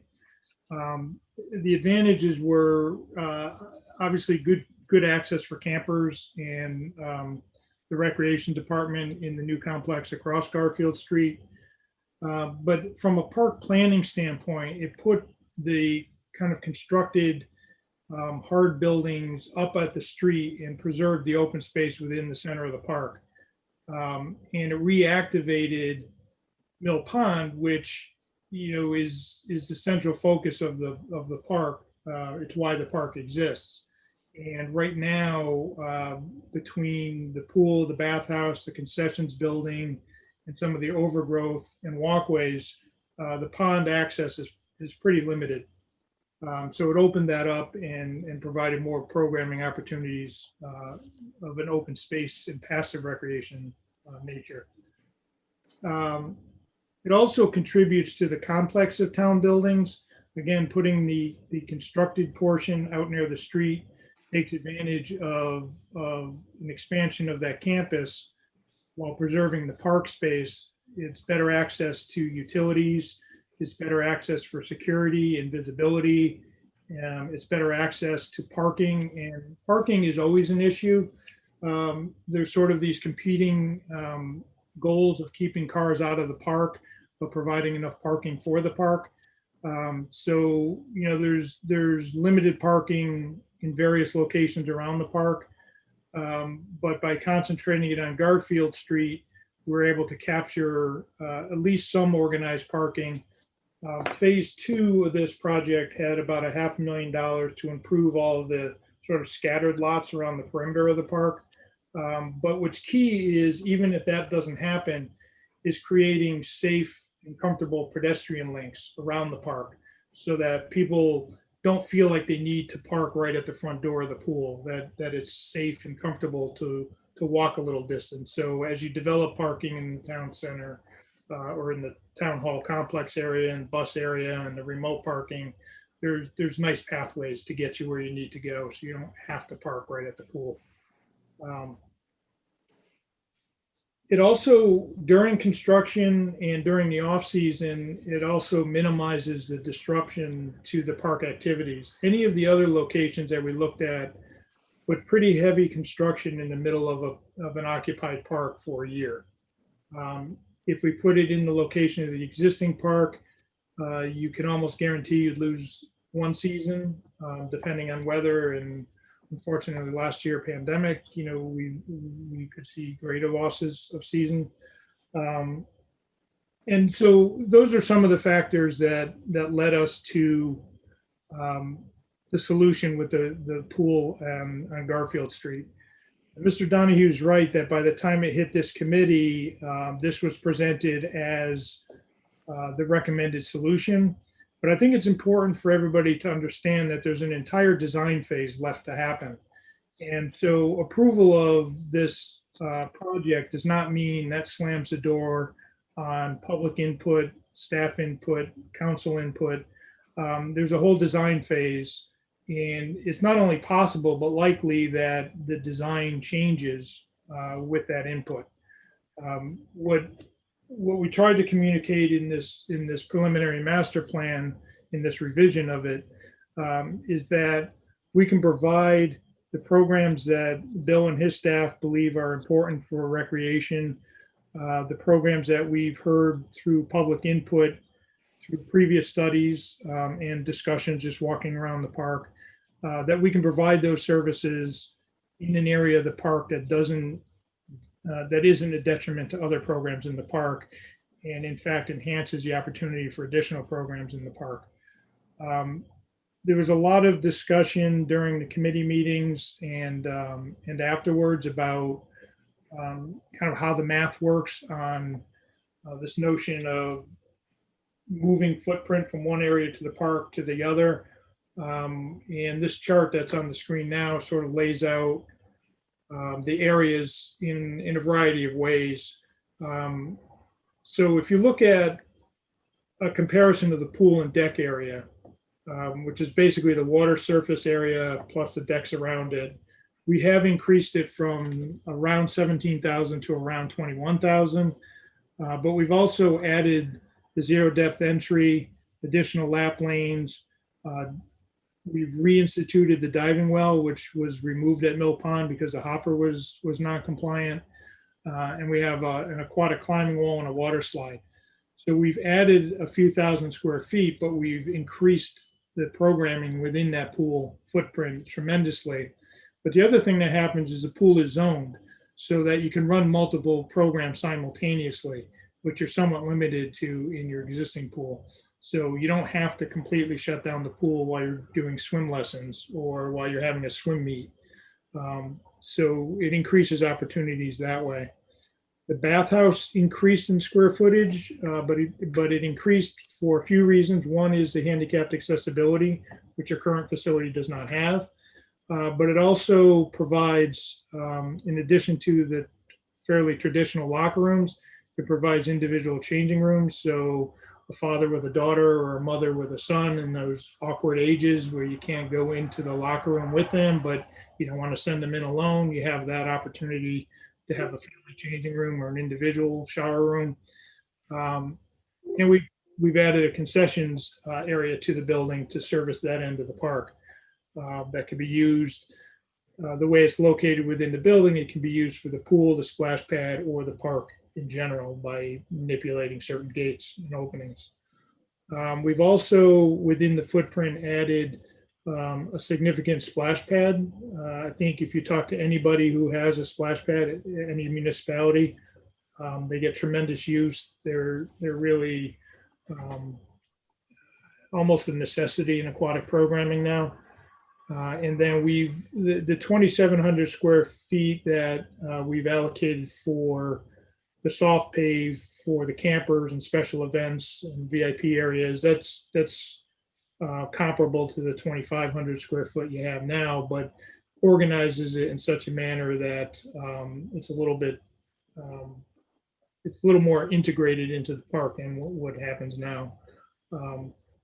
So that's how we got to where we are. I think it's important, not to just look at the overall square footage, but what you're getting within that square footage. And when you look at the footprints that are up now, so the shaded area within the red areas, on the new pool, that represents the fence line. On the old pool, that represents the fence line plus that zone behind the pool between the pond that's pretty much unused right now because of the location of the pool.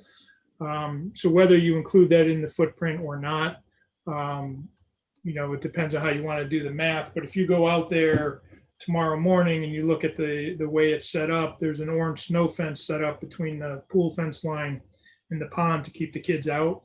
So it's really not usable as open space right now. If you go around to the south end, you can get in there, but you'll have to compete with the geese.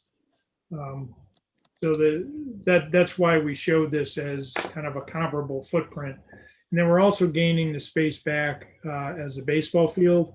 Whether you consider the current baseball field as open space or not, from a park planning standpoint, it's program space, not open space. So we just identified that as a separate line item as space that will be grassed over and become available for park use.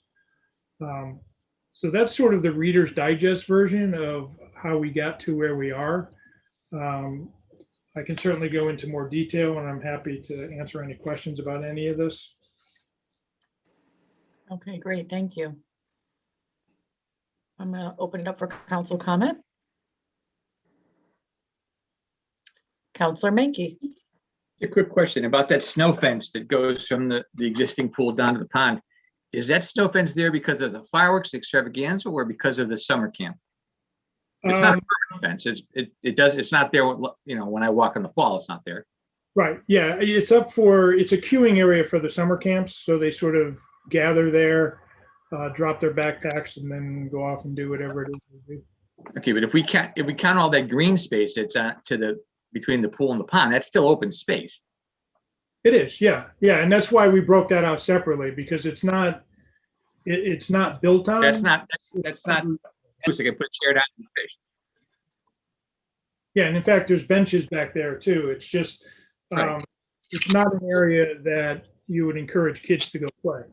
I know, but if you're comparing square footage to square footage, you're including a lot of green space that is currently open space that you're going to count that is getting it back now, and it's really still it's not a part of the pool at this point.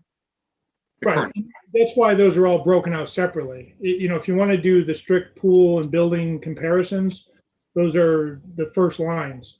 The rest of it is just informational about, from a program standpoint.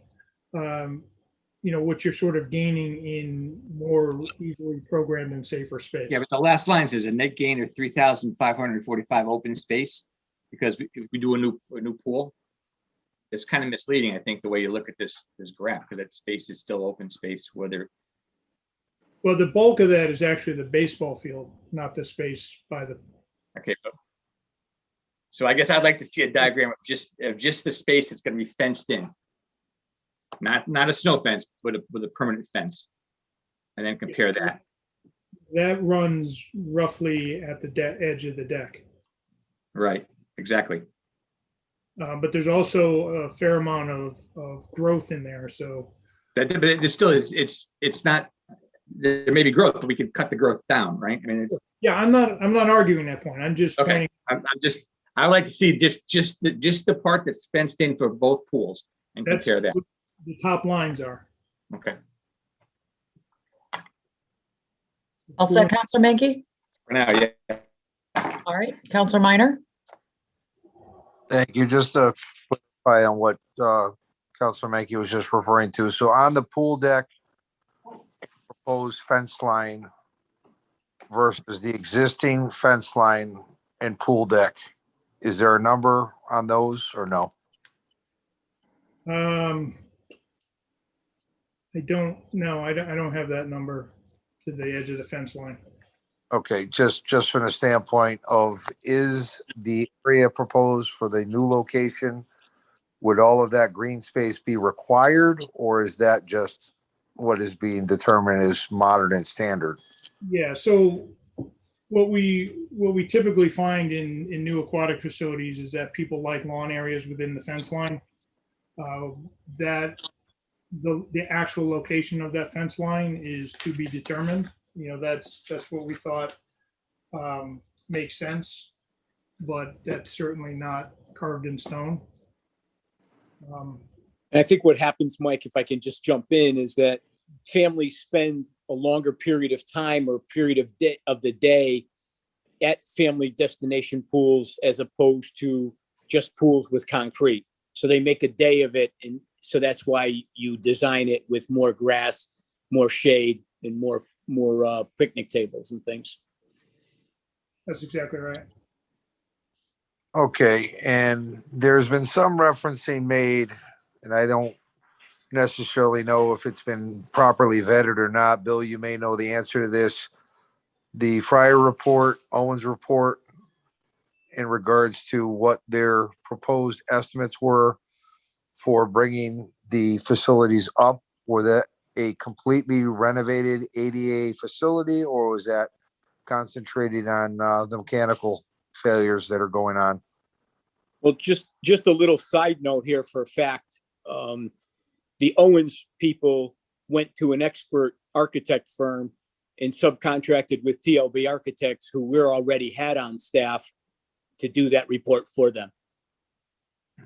Okay, so their budget estimates that are being generated are showing what is a renovate as is in place. Do you know off the top of your head, Bill? Was it, Micah, over $1 million? Yes, I can answer that.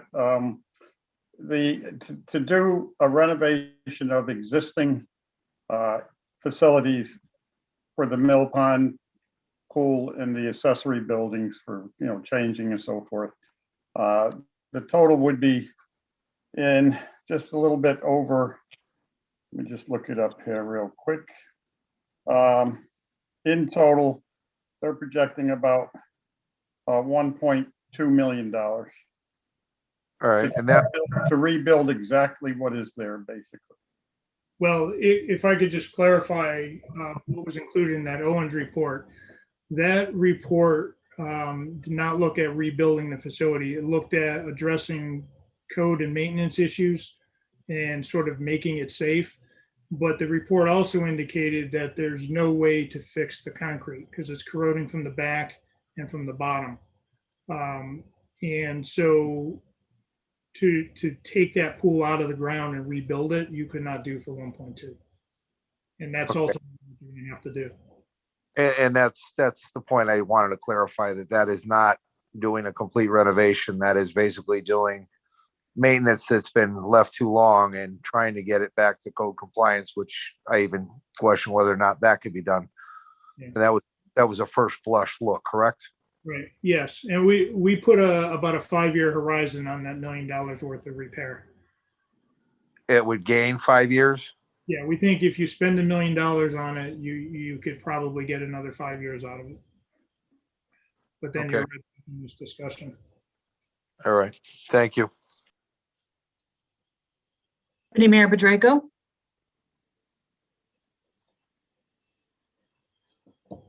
Yeah, from everything we all know about this, obviously I don't think there's anybody who's in disagreement of something's got to be done with the pool and a splash pad, certainly, given our demographics, given the popularity of splash pads. I really doubt anybody disagrees with that. But I do just have a couple questions and concerns.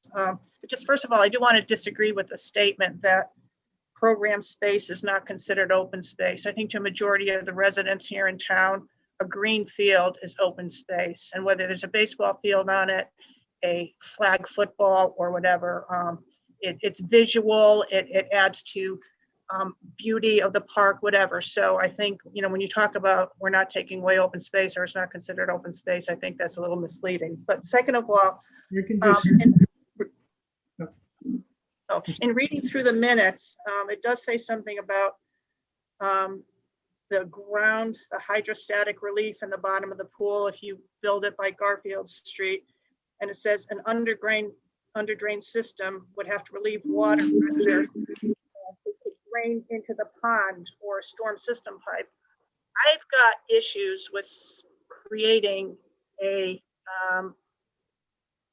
forced drain into Mill Pond. I mean, this is not a real fresh, rejuvenated, spring-fed, lovely pond. I mean, I think we really have to be careful about if there's any kind of new drainage or sediment or whatever going into that pond. So I do have concern about that. And I certainly hope if that's part of the plan, it's going to be vetted very well through conservation and wetlands and environmental study.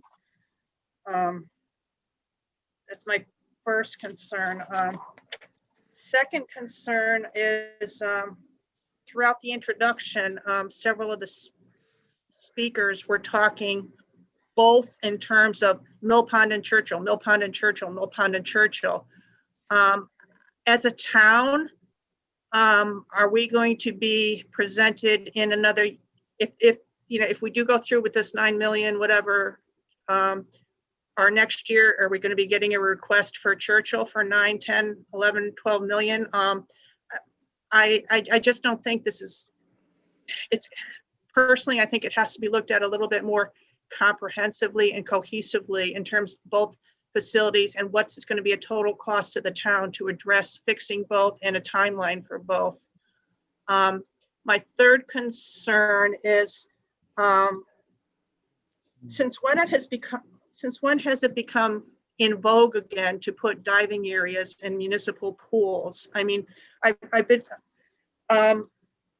recently as 2019, there's been a lawsuit filed in Ohio due to one diving incident, and all boards had to be taken from municipal pools. And I know I had questioned Mr. Barron a year or so ago about increase in insurance liability, and there really isn't that much in terms of increase of insurance coverage. The real problem comes when there is an incident, and even one incident, one child or one teenager paralyzed for life can be a huge liability to the town. So again, over the past several years, and maybe I'm out of the loop, but for decades, I've been heard that public municipal pools and diving boards are not a smart idea. So I'm just wondering why we're considering that. I mean, splash pad, swimming lanes, even the climbing wall, from what I've been reading, is relatively safe the way that they're, but I don't understand going with a diving facility at this point. And also a diving area, because of the requirements for the depth and the length required from the normal swimming area, it does add significant amount to the construction costs as you transition from the from the shallow end to the lanes, the deeper to the diving. So, and also as a result of that, there's less usable space for recreational swimmers. And this is supposed to be for the town, for the people who, you know, come splash around on a hot summer day, and not a professional facility or an Olympic training pool. So those are my comments and concerns. If you can address them, Mr. Fortuna. Sure. Let me take them in order. With the baseball field, when I referenced the open space, the space I included only included the dirt infield, not the outfield, which is space that people don't generally use. So that only included the infield. As far as draining into the pond, of course, it has to go through significant engineering and wetlands review and conservation review. But the water that we would have under the pool is clean groundwater. It's not stormwater or wastewater. It's just relieving the pressure of the groundwater. And we can be assured there'd be no leaks? Well, that would be the plan, but you can never be assured. So typically when we do this in a pool, it goes into a pipe storm system, or there's a series of engineering judgments are made in terms of dilution. But like I said, there's a whole design phase that needs to happen to figure out the best way to deal with that. Anywhere in this park, you've got groundwater. Along Garfield, it's the deepest. Over by the playground, groundwater was 6 inches below grade. So the profile of groundwater is deeper as you move north. So there's a lot of engineering that needs to happen to make sure that that's done properly. I'll let Bill answer the question about Mill Pond and Churchill. But just a point on the diving, the highest risk for municipalities over the years is in pools with diving hoppers that are not deep enough and are not properly configured. I don't profess to know all of the statistics or liability issues regarding diving in new pools, but a properly designed diving hopper is a fairly low risk, according to all of the experts that we talk to. So what you're seeing in a lot of municipalities where there's injuries and lawsuits are where they've maintained diving boards and hoppers that don't comply with the proper standards. Either the runouts are too short or the water's not deep enough. And that is a very risky proposition. Your current Mill Pond recognized that at some point and removed the boards, as a lot of municipalities. Connecticut's been pretty good about getting rid of diving boards and bad hoppers. Other parts of the country have not been quite as diligent. But diving, what's lacking in the aquatic experience in most municipalities is something to attract that 11 to 15-year-old. A standard pool, they're not going to swim laps, they're not going to use the shallow water. They want a more active experience. And so the diving and the climbing walls provide that, and keeps that age range engaged in aquatics. So that's the benefit of diving. Yeah, I can add that the diving board adds another fun factor. It's not made for competitive diving. It's made for recreational diving, just like Mike said, the middle school and high school students, because that's what everyone went to the pool for back in the day. Now that the hopper is bigger and safer, it makes more sense. But drowning in general, I mean, we can talk about liability all day long. Having a drowning in a pool is a dangerous and expensive proposition, and that's why you train your lifeguards to the maximum.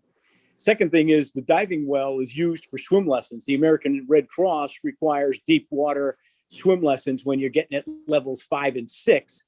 And also in recreational swim, the deep end is used for inner tube water polo, water basketball, and water volleyball.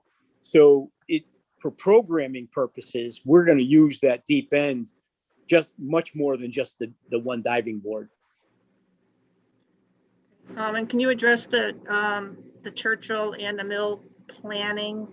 Yep, I can address two things. One, Churchill Park pool is going to also deteriorate and collapse at a level I don't know. I don't have a crystal ball exactly to tell you when, but it's deteriorating concrete, which just isn't making it. We spent $32,000 on a 8-foot crack in a 14-foot deep pipe last year, and it was only guaranteed for 1 year. So I'm not optimistic about that pool lasting much longer. So, and as you know, we came up with a design because when I first took the job, I was told that I needed to design a fix for Churchill within 6 months to get it to the CIP December 1st thing. So I did that as a request on my first week on the job. However, it's a $20 million fix, which money doesn't grow on trees, and the taxpayers aren't interested in doing that. But the difference is it was moving the pond into the wetlands area because Churchill Park is about 28 feet higher than the parking lot. So to make McBroom and McBride and McBroom or something like that, the architect firm, they determined that we needed to get ADA accessibility to that pool. And that's why it became so expensive. I don't know what the future is for that pool. I really can't tell you. I think at the time that one or the other pools are both collapse or close, I think people will then make decisions at that time. So it'd be impossible to know. All I do know is that we're trying to make Mill Pond Pool big enough so that it could take care of the camp kids that go there. There's probably 200 or 300 kids that go to Churchill Park every day. Those are 4th graders through 8th graders. We would, with programming and scheduling and all that kind of stuff, we probably would be able to serve the whole 500 kids if we had to on different time frames, if you threw in the splash pad, also the use of the splash pad. Thank you, gentlemen. All right, Counselor Nagel. Thank you. Some people previously have said some things, once again, that I had thought of as well, so I'm not going to try to repeat. I do have concerns about where the pool is designed to be placed for the traffic problems and the parking problems, not only for the library, but also Town Hall on that side. Garfield Street is used for police coming and going. And then, of course, there are the school buses, one another. Now, the pool parking increase is going to add to that. And if I heard correctly, using more space around it as green space makes families want to come there for the day. Well, unless they're within walking distance, they're going to park a car somewhere, and parking of least resistance is going to be in those lots that are used for other town purposes at the same time. How can we equate enough room for both if they're both right near each other?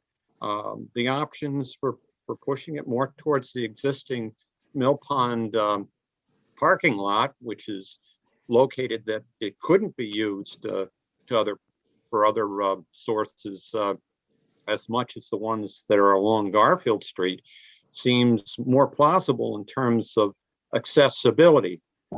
I do realize that the town hall and the Parks and Rec building that they have campers is right there across the street.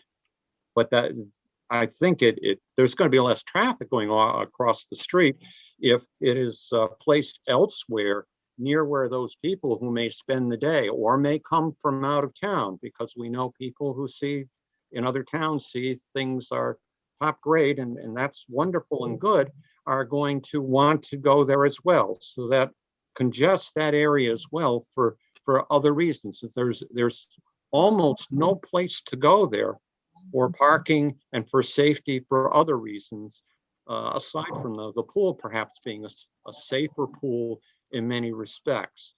I also have a hard time in terms of equating one space where one pool is proposed as to the space where the other pool happens to be, as equating them. I don't think they can be equated just in terms of size and level, but given the slope and is it topography is the right word of one as opposed to the other. in terms of diving and rock wall climbing, that's all well and good, and I understand the reasons for it. But in terms of insurance liability, it's usually the insurance isn't that bad until something happens. And I have concerns about that for the town and the liability of the town as well. Was there any thought put into where the pool is proposed right now in terms of moving it elsewhere, other than what you've already said, or in phasing out some of these things that cause greater risks for people, or even perhaps additional parking on the other side where the existing parking is to the, to the south of the complex. I realize I've been rambling, but if you can address some of those issues, I'd appreciate it. I could take a shot at the parking first, Mike, and then maybe you can jump in. First of all, the pool during the week would be used by summer campers. There's no cars, they don't drive, they're part of the camp program, and would not interfere at any kind of parking issues. Hopefully the parking will take place on weekends and nights at the Parks and Recreation Community Center parking lot, the upper west end, and stay away from the library parking area. So that way they could walk right across the white striped lines and go to the pool. There's only about 50 spots of parking now. So Mill Pond would kind of indicates already that not a lot of cars park there for during the week for the, in fact, there's more tennis parking than there is pool parking. In regards to danger or liability and insurance, the skate park statistically will give you more liability and more insurance costs than any other facility. Experts will tell you that in a public parks and recreation facility. And, we're in a risky business no matter what we do. Summer camps, yoga classes, karate classes, etc. Everything has a certain amount of danger to it. We're lucky to have Kerma and have a big blanket insurance policy for the towns and all the towns around. So I guess that would be my look at it. So the family destination pool aspect will be Saturdays and Sundays when the town hall is closed, and there'd be more parking available for people. How could this be could be palatable to the people who live in the area surrounding Mill Pond that are going to have their views taken away, or they believe, from what I understand, there's going to be more noise, more congestion in their areas on Garfield, perhaps Audubon. How can we address this for them? They were there before this pool's going to be put there. If that's a justifiable reason on their part why they're not too happy about this being proposed there. Yeah, I assume that, a park was there before they bought their house, number one. Number two, parks in facilities like this could increase your real estate property value by between 10 and 25%. So it's a grand slam for those that live around the park, because their resale value would be much higher for that reason. And I don't believe there'll be much more noise than what they're used to.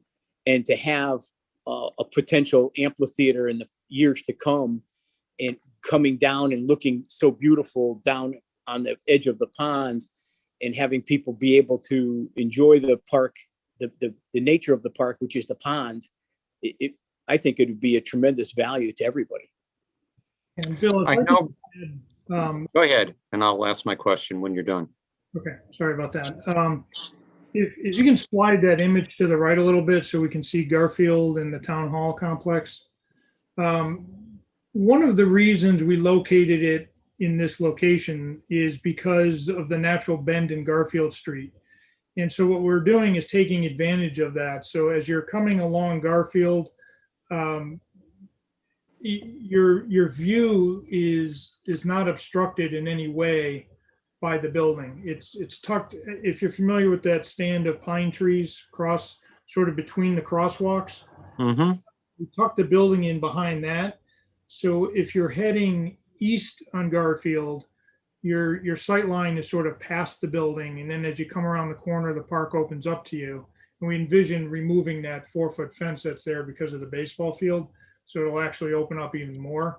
If you're heading west on Garfield, it's sort of the same thing. The park opens up to you behind the building, and then when you come around the bend, you're sort of looking at the bus garage. So in reality, the building in this location is further away from, not further than the existing location, but further than most of the other locations we looked at in the park, and has virtually no visual impact from the perimeter of the park.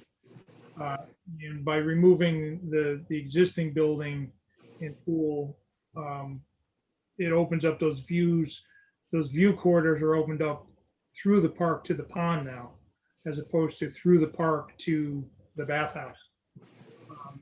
The other thing to keep in mind with regard to parking, as Bill mentioned, there's some sort of choreography in terms of timing, but the pedestrian links again are important. So we spent a lot of time just sitting there watching people move around the park, and what we found is that the parking lot on the south by Browning Street was primarily used by the playground folks and the hard court folks and people walking on trails. Most of what we observed on the pool area was people coming either from the camps, so they're not parking, or parking across the street and walking across the new crosswalks. But if the goal of the town would be to have most of the pool parking on the south end near Browning, if we make that pedestrian link nice, it's a nice walk through the park and people will do it. If, right now you feel like you're sort of walking on a service drive. And so it's not the most inviting walk. But we can improve that with, streetscapes and pedestrian pathways, and make it a nice walk from that south lot to the building, to the new building. But the other thing to keep in mind is that, if we span this pool season 3 months, 3.5 months, we're still 8.5 or 9 months where this place is closed down. And so having this shut down program occupying a space in the middle of the park is not ideal. It's every park's different, and the plan is never sort of a cookie cutter. But in this particular park, having the active program on the edges and the passive program in the middle opens up a lot of space and a lot of programming opportunity, as well as the view corridors. Okay, two other questions, at least that I have at the moment. One has to do with the crossing of campers across the street to right there. How is that going to be handled better? I know people have granted you make way for traveling, whatever, but I know people have complained, for lack of a better word, of having to wait 6, 7, 10 minutes while everyone crossed this way or that way across the street. And how is that going to be handled? Then I have another question concerning noise. Well, I think with there's a $50,000 or $75,000 grant that the town has. And I believe that includes sidewalks on the south side of Garfield Street, interconnectivity to downtown, as well as 2 of those yellow lit police type of crosswalk signalization. It doesn't stop traffic, but it alerts traffic. So I think that might help. So that this is something apart from what you planned in Yes. terms of this project that maybe that was three not be. years ago. Yeah, 3 years ago, the town got that grant, and they were waiting for the town hall to be finished, and then they would repave Garfield and do the sidewalks all at one shot. I know many, many years ago, before I was married, I was dating my wife, and she lived in Churchill Bridge across the street from Churchill Park. And there were times of the days that it was just intolerable. The noise traveled from the park, especially the pool area, especially on Saturdays, over to Churchill Bridge. Now I know this is what happens. Is this the same kind of thing that is going to happen here if this is placed so close to houses and neighbors, residences who, as you heard before, one or two were complaining about the noise level as it is at the moment? It's something. I don't think. Go ahead. What does need to be done differently that can assure them that there isn't going to be an increase of noise? Because I know by example, and granted, this is what it's like, at least in Churchill Bridge and Churchill Pool back in the day. How can you not see there's not going to be more noise for that being located right there? Yeah, I would think that with the numbers and the participants that we had at Churchill Pool over the years, I suspect that you had a lot more noise from the softball games, from the adult men's softball games that were going on. I don't really see or hear a ton of noise coming from the pools in these present days. The topography over at Churchill's a lot different too. I mean, I think the operative word you used was ridge. The noise seems to carry, that pool probably sits 30 or more feet above most of the surrounding area. So I think the noise over there, I mean, we obviously haven't done a noise analysis, but the noise over there, I would assume, carries greater than it does here. Some of the things we can do to mitigate some of that is through landscape but it's an active park, so there's going to be kids, and at times there's going to be noise. But I don't imagine that the pool in this location will be significantly different than the pool in the current or any other location in the park. Thank you for using the word mitigate. That's the one I was thinking of or should have said as part of my question. Thank you. Councilor Menke?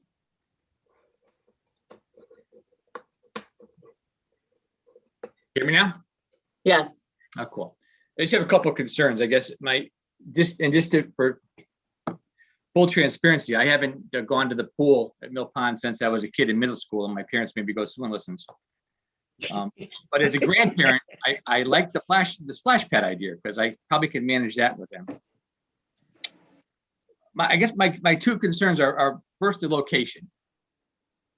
One of the persons in public participation said that Mill Pond's the center. Mill Pond Park is the center of our town, and it's a critical piece of our town, and I agree. I kind of, maybe just I'm sentimental, but I kind of like driving down Garfield Street and looking out across that expanse of green, and then seeing the pond, or what I can see through the pond through the brush. And I think that kind of opens up the pond, so people driving by can see it. And maybe just me, but I wouldn't be too sentimental about driving down Garfield Street to the west and seeing a building that's only used 3 months of the year. The other concern I have in location is parking. And we talked about that before, but I think the key points is we're building a better pool to get more people down. So then there's gonna be more people parking, because most of us are gonna drive to the pool. We aren't gonna walk to the pool. We're gonna drive, and we're gonna have to park someplace. And we can say we should park on Browning and walk over it on a nice trail, but human nature is you're gonna park as close to the pool as you can. And not only that, but or drop off people to the pool. I'm gonna pull over on Garfield to drop them off and then pull out of Garfield. So it's going to be more congestion in that general area. And parking at the town hall, we've discovered is becoming a real problem. I was at a meeting maybe a month ago, when some of the participants of the meeting couldn't find a parking place. It was on a Thursday, and there was the band concert, and there was something going on at the community center, and there was a couple of meetings in town hall. That's back when we could have meetings in town hall. And they couldn't find a parking place, so they went home, and they didn't get to participate in the meeting, which is a shame. And my other concern about the location is it affects the library. The library's been sitting on their plans to expand since we started working on the new town hall, which is been years now, and if they expand on their own property, they own the upper parking lot. If they expand there, that limits parking on that section of parking, section of parking area, even less, because they'll be building a building on it. And there are times when the library and the pool will be used at the same time, and that's going to make a real problem, I think, for people to park and find a parking spot. So I guess that's my concern about location. My other concern is the cost. $9 million is a lot of money, and we haven't even taken a shovel full of dirt yet for Anna Reynolds, and we're just now starting to pay off the town hall. I agree with Mr. Woods. He said that Churchill's are going to be a problem also. And I remember when I first got on the council, we had a $19-20 million proposal to do Churchill. I think we need, as a town, to prioritize what we need to do, and it seems foolish of me to repair one pool and not look at both pools in totality. If Churchill is going to need to get repaired down the road, I'd rather do it all at once and not do $9 million here and then have no money left over for any other project. That opinion from the finance director, but this would probably tap out our ability to borrow. And so there would be no library expansion, there'd be no firehouse expansion, there'd be no any other thing, because we'd spend money on one pool. I'd rather look at prioritizing and maybe do both pools. And just for Mr. Chapman, do you have an idea in the list of priorities from the Owens report where the pool stands? Yes, I actually do have a list from Owens that says, well, I'll go down the list, and then starting with the top. Anna Reynolds was number 1 and 2. That's being addressed today. Yeah. Senior Center, HVAC, we're doing that right now. Okay. Firehouse Company 4, HVAC, and Firehouse Company 5, HVAC and life safety. Then the high school roof, that's a $3.7 million plan. Then you get to the Mill Pond pool, then Churchill Park pool, then the library, then fire company storage, Clement Lemire HVAC, the bus garage, Wallace HVAC, Kellogg HVAC. In total, what they identified as the highest priorities dealing with the existing buildings would total $15.2 million. Right. At their projected costs. But if we take out of that, we borrowed $9 million to do this, that would leave us only, my math is correct, $6 million to do all those other projects that they're saying at that cost 15 million. You wouldn't be able to. Wouldn't be able to do it, right?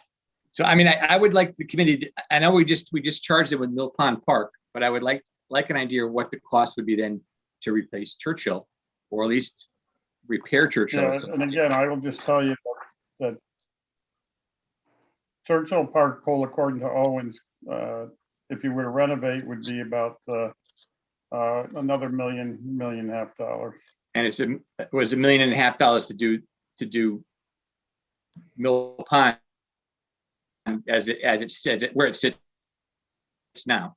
Yes. Correct. But that's just to repair it and only get a 5-year guarantee. Okay. Owens indicated. So I guess those are my concerns. It would be a 10-year life cycle. Okay. I guess I would ask the committee to take a look at those other issues that have been brought up, because I think those are important issues. I think location and cost for me are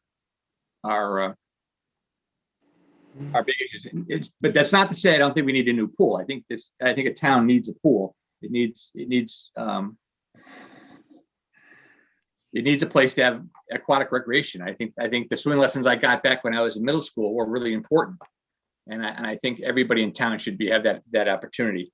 I'm just not sure of the location of this proposal, and I think the cost to me is it would preclude us from doing any other projects around that might be that are necessary, and it certainly would preclude us if we did this. Then when Churchill is no good anymore, we're just going to have to bulldoze it over and fill it in, because we won't have any more money to do anything else. Thank you.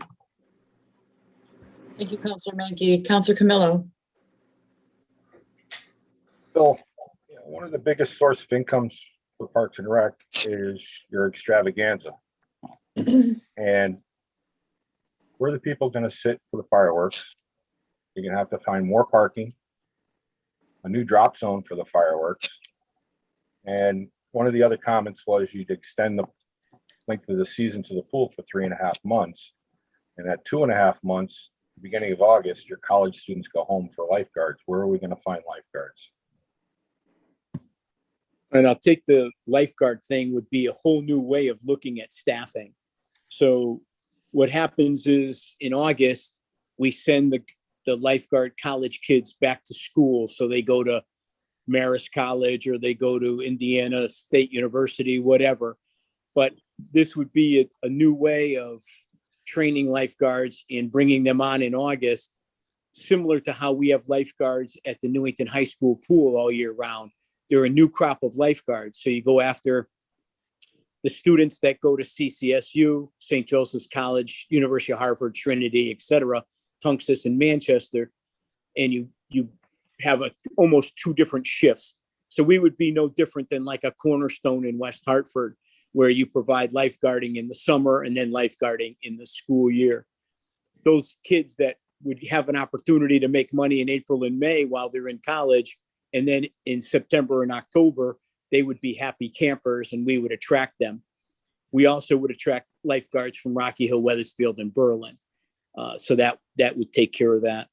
The extravaganza, that's near and dear to my heart. We've got that all planned out, and we would be able to just turn things around just a little bit and have the proper amount of space there. What happens is, remember, if you take out the existing bathhouse and pool, the drop zone goes to the back west side of the fence.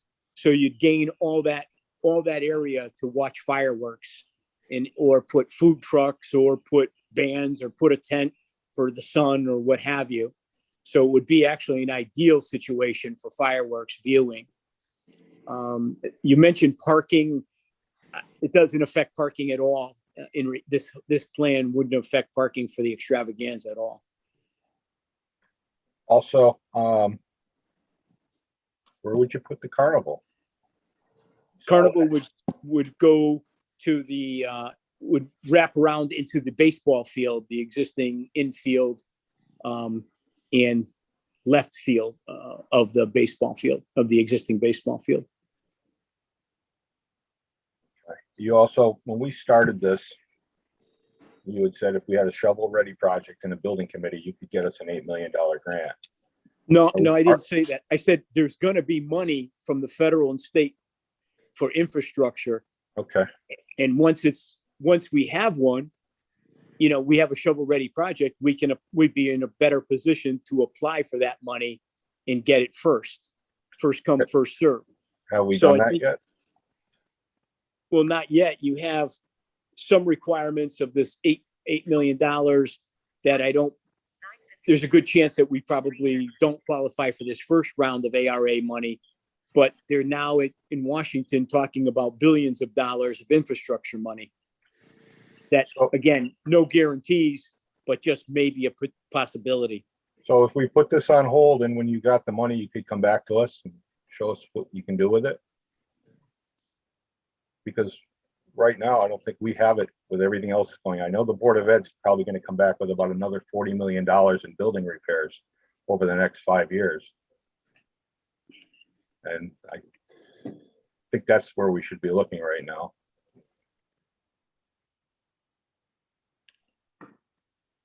Bill?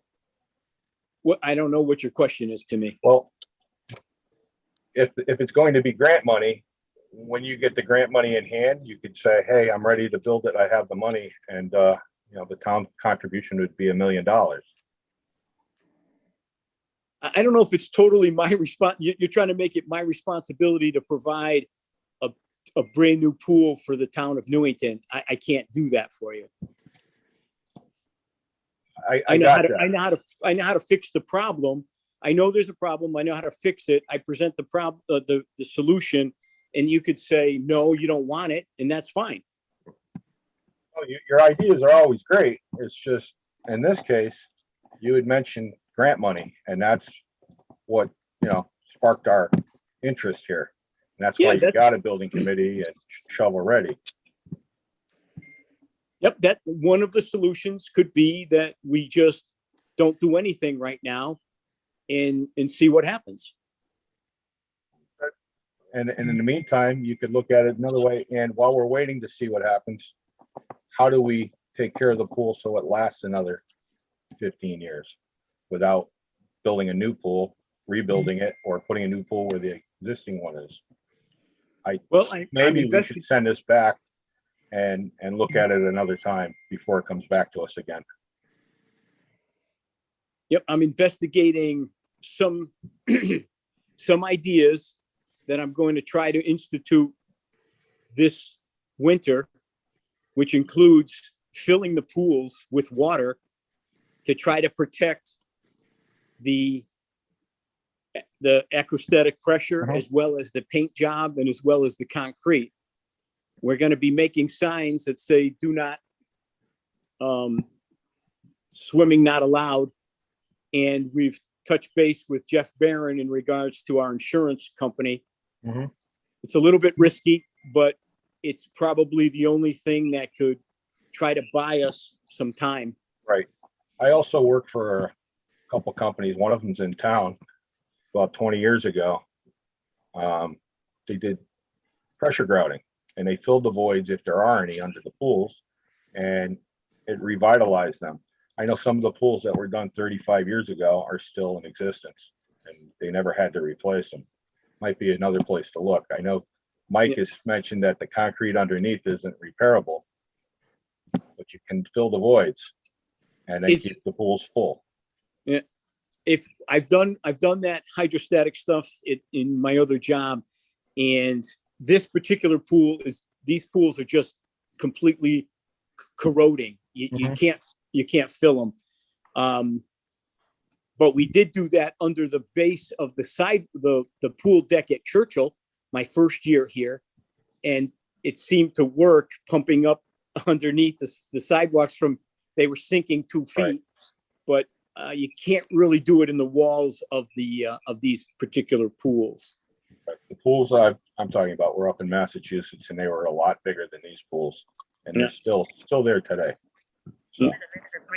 The one thing you have to remember is that these facilities aren't grandfathered in. There's no such thing as grandfathering in the ADA. So they don't meet any of the ADA requirements. So no matter what you do, it's redesign time for the bathhouses, the bathrooms, and the entrances to the pools. Okay. Some of the Owens report addressed some of that also, it looked like, for the 1.28 million. So. Is that accurate, Bill, that the Owens report did address some of that? Not in front of me right now. Not to the degree of making it completely ADA accessible. They mentioned a few things to add to it, but not to my. It wouldn't pass, I don't think, the standards. It would be a start, though. Would be a start. Yes, it would be. And we need to do something now, as you keep saying. So let's think out of the box instead of just tearing it down and building new. So, okay, thanks, Bill. All right, Counselor Minor. Just one quick question for Mr. Fortuna. On a new construction pool, what would be the expected life cycle? As Owens has indicated, a 5 to 10 year. Was your analysis on those? Am I understanding that correct? That's what he said. The repair solution that was in the Owens report, I think we recommended that's about a 5-year window. I haven't seen the final report to see how that translated. So, if it's 5 to 10 years, on a new facility, you could count on 30 plus years if you build it properly. And when I say 30 plus years, that's to the point where you're doing major maintenance, renovation. The life cycle on the pool itself and the building could be 50. There's a whole bunch of decisions that need to be made. to balance first cost and life cycle cost. But it's not, it wouldn't be unusual to build a concrete shell that's solid for 30 years and then you start working on it. Okay, and just one quick follow-up to that. Bill, is there a occupancy capacity at both pools? Each one, is there an occupancy load that each one can accept? I believe the American Red Cross, Mike, you can correct me. I think it's 25 square feet per bather.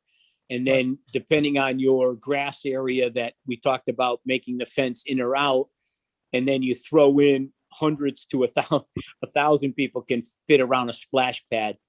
So I'm not sure where you're trying to go with it, but I think it's, what's the square footage, Mike, of the water? Is it?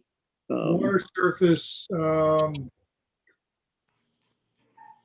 Is it 9,000 square feet, maybe? 11, it's about 11.2. Okay, so you divide that by 25 is how many bathers you can have in safely. Is it like 300 or 400, Mike?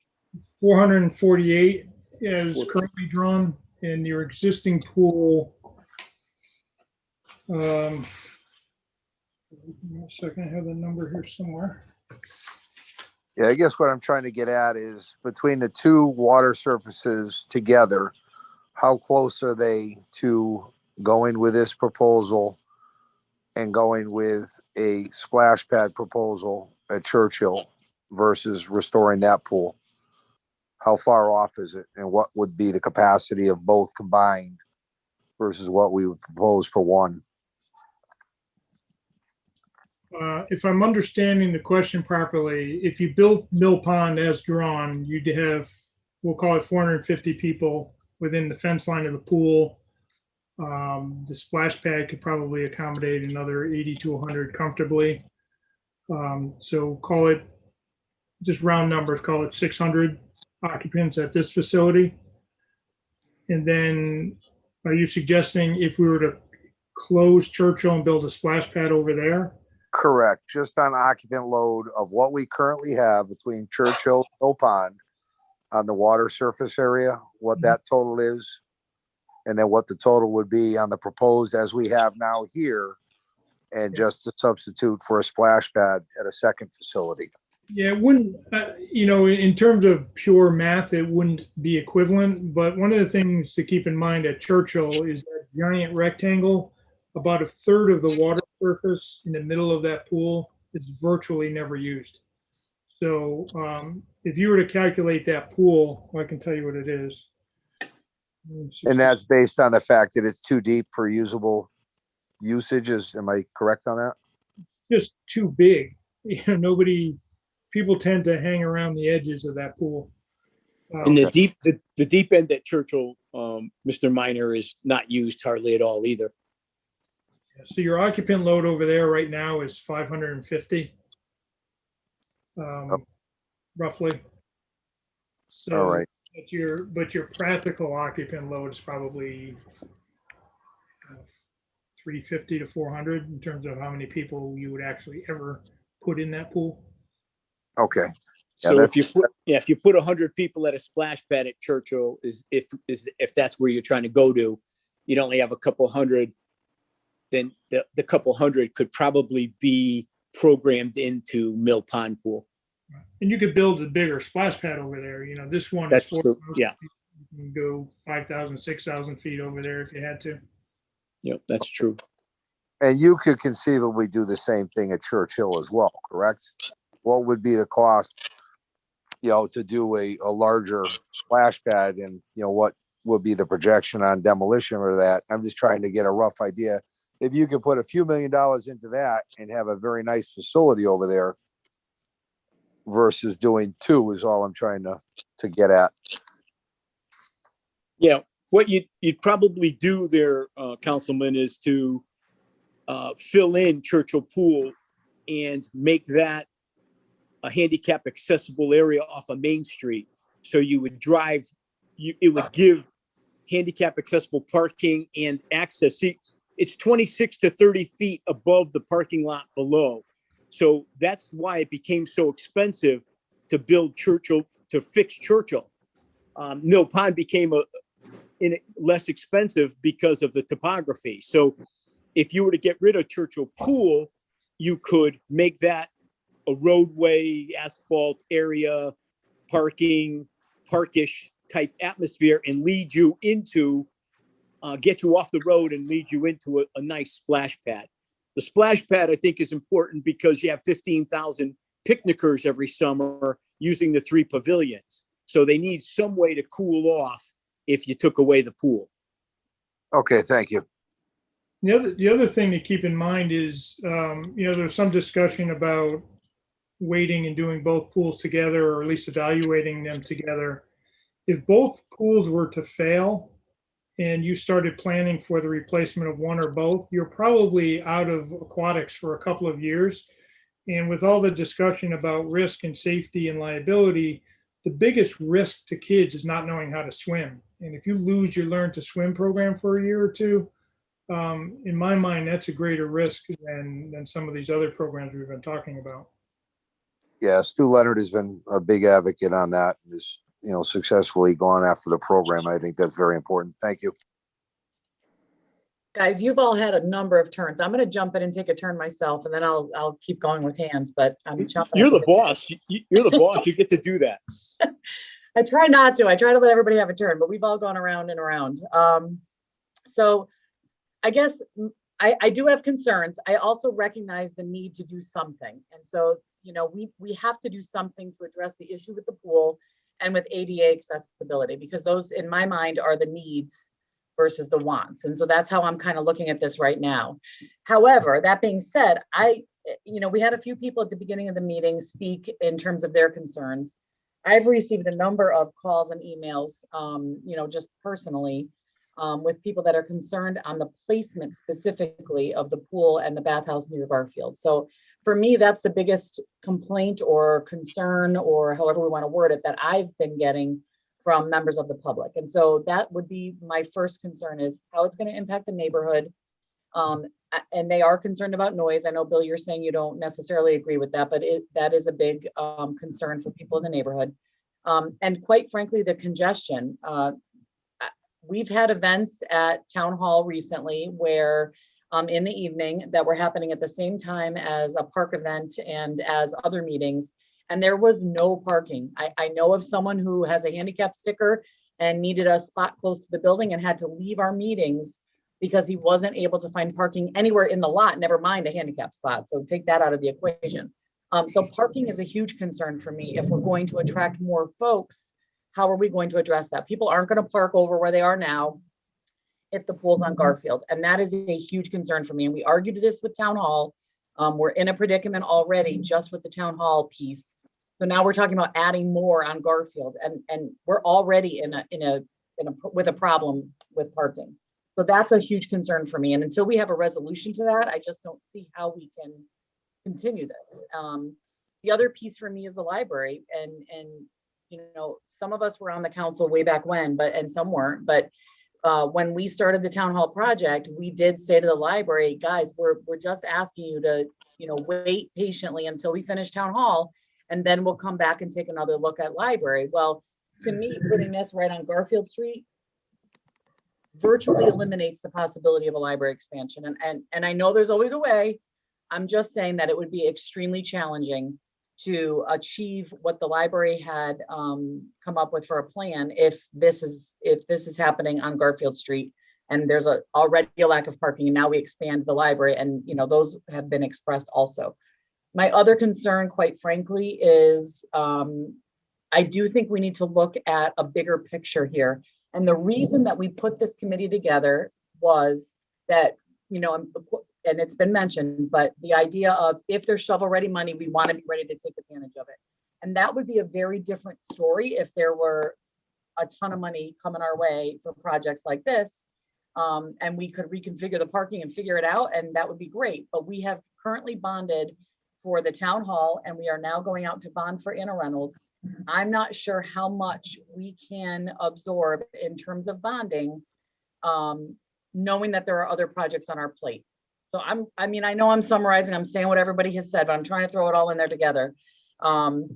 So I think we need to hear from our finance director also regarding this issue, because what is this going to look like if we move forward with 9 million here, and then there's more phases to come, and then we have other buildings that we already know need attention. What's that going to look like? And there are some questions in terms of possible increase in expenditure on the Renovators new project for Inter Reynolds. There are some things that have come to light that may cost more.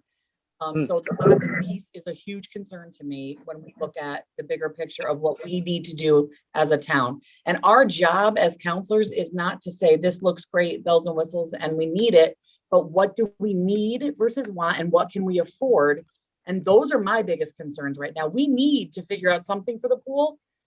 I don't know that this is the answer in terms of a big project that addresses everything all at once. We may need to take a step back, look at how to either fix the pool or replace the pool, meet the minimum ADA requirements right now, and then look at phasing in other things in the future. But $9 million right now out of our coffers, in addition to Anna Reynolds, in addition to Town Hall, in addition to all the other buildings that we need to look at, I just don't know if this town can afford it, quite frankly. So I want to figure out a solution for this pool. We have to. I think that has to happen. I don't see this plan as being what meets our needs right now. All right, I'm going to stop, but those are my concerns. I'm throwing them out there for everybody. Okay, I'm looking at my screen here. We've still got Deputy Mayor Bajrayko. I think you're next. Yeah, it's very fortuitous. I guess I'm going to, piggyback on what you just said. In the beginning, we were given, I thought, we were given some substantial attendance figures for both pools. So it doesn't sound, it sounds like with the type of programming and the pool, going swimming on a summer afternoon is attracting thousands of people. Even the individual who was talking from Rocky Hill said he wished that his town had, the attendance and, the enthusiasm, whatever that Newington has at our facility. So it's not that our pools are lying vacant and empty and underutilized because they're no fun or there's nothing to do. We owe the town a pool. We owe the town a safe pool. We owe the town a clean pool. We owe the town an ability for all residents, not just people in Parks and Rec programming, but all residents to be able to come swim laps, play some basketball, inner basketball, cool off on a summer's day, whatever. A splash pad, definitely. Those are the things to do. I have absolutely no problems with that.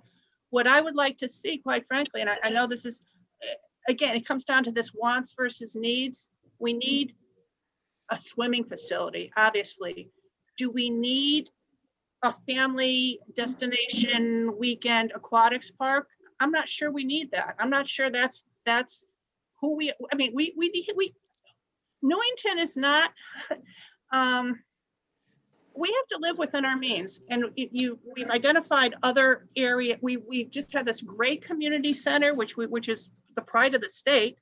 I think there are other areas in town which might, other departments or buildings, facilities in town, which simply need some attention, and we can't throw, I think, all of our resources at a $9 million aquatic facility when maybe a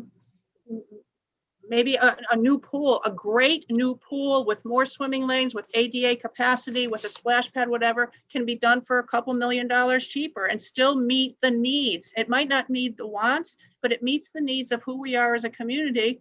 And then if people want to go to Lake Compounce or an aquatic facility, then fine, they can go away for the weekend, whatever. But I really think we need to be realistic now at this point, because all this money, all this federal money, I'm sorry, at some point, it's coming from somewhere and it's got to, but at some point it's going to stop. And I really think we need to plan more realistically. And I'd like to see a comparison of a scaled down version, still do the pool, still do the splash pad, but maybe scale down some of the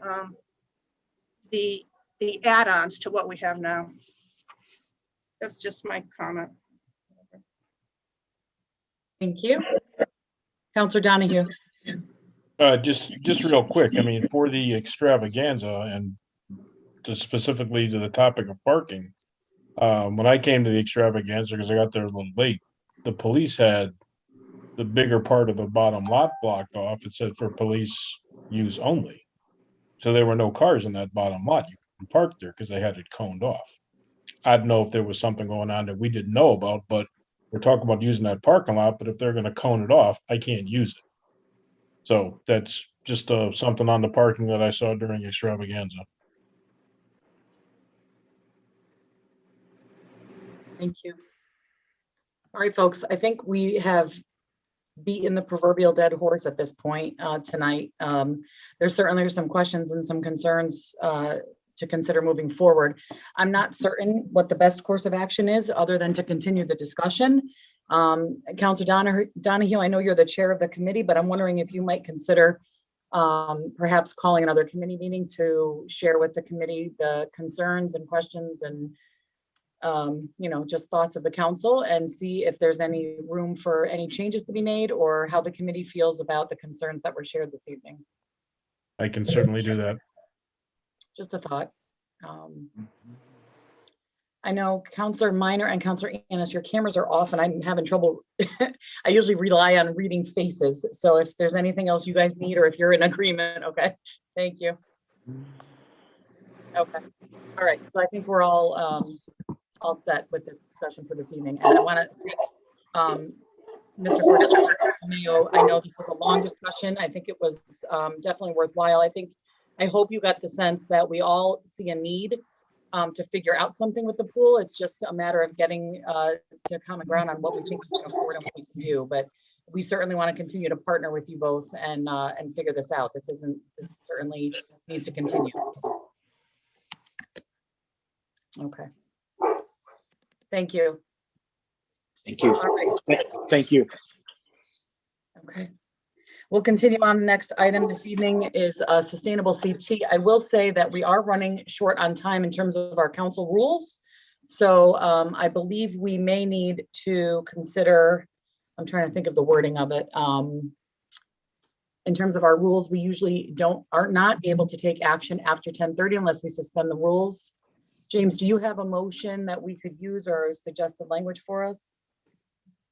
You simply approve a motion to allow for voting after 10:30 p.m.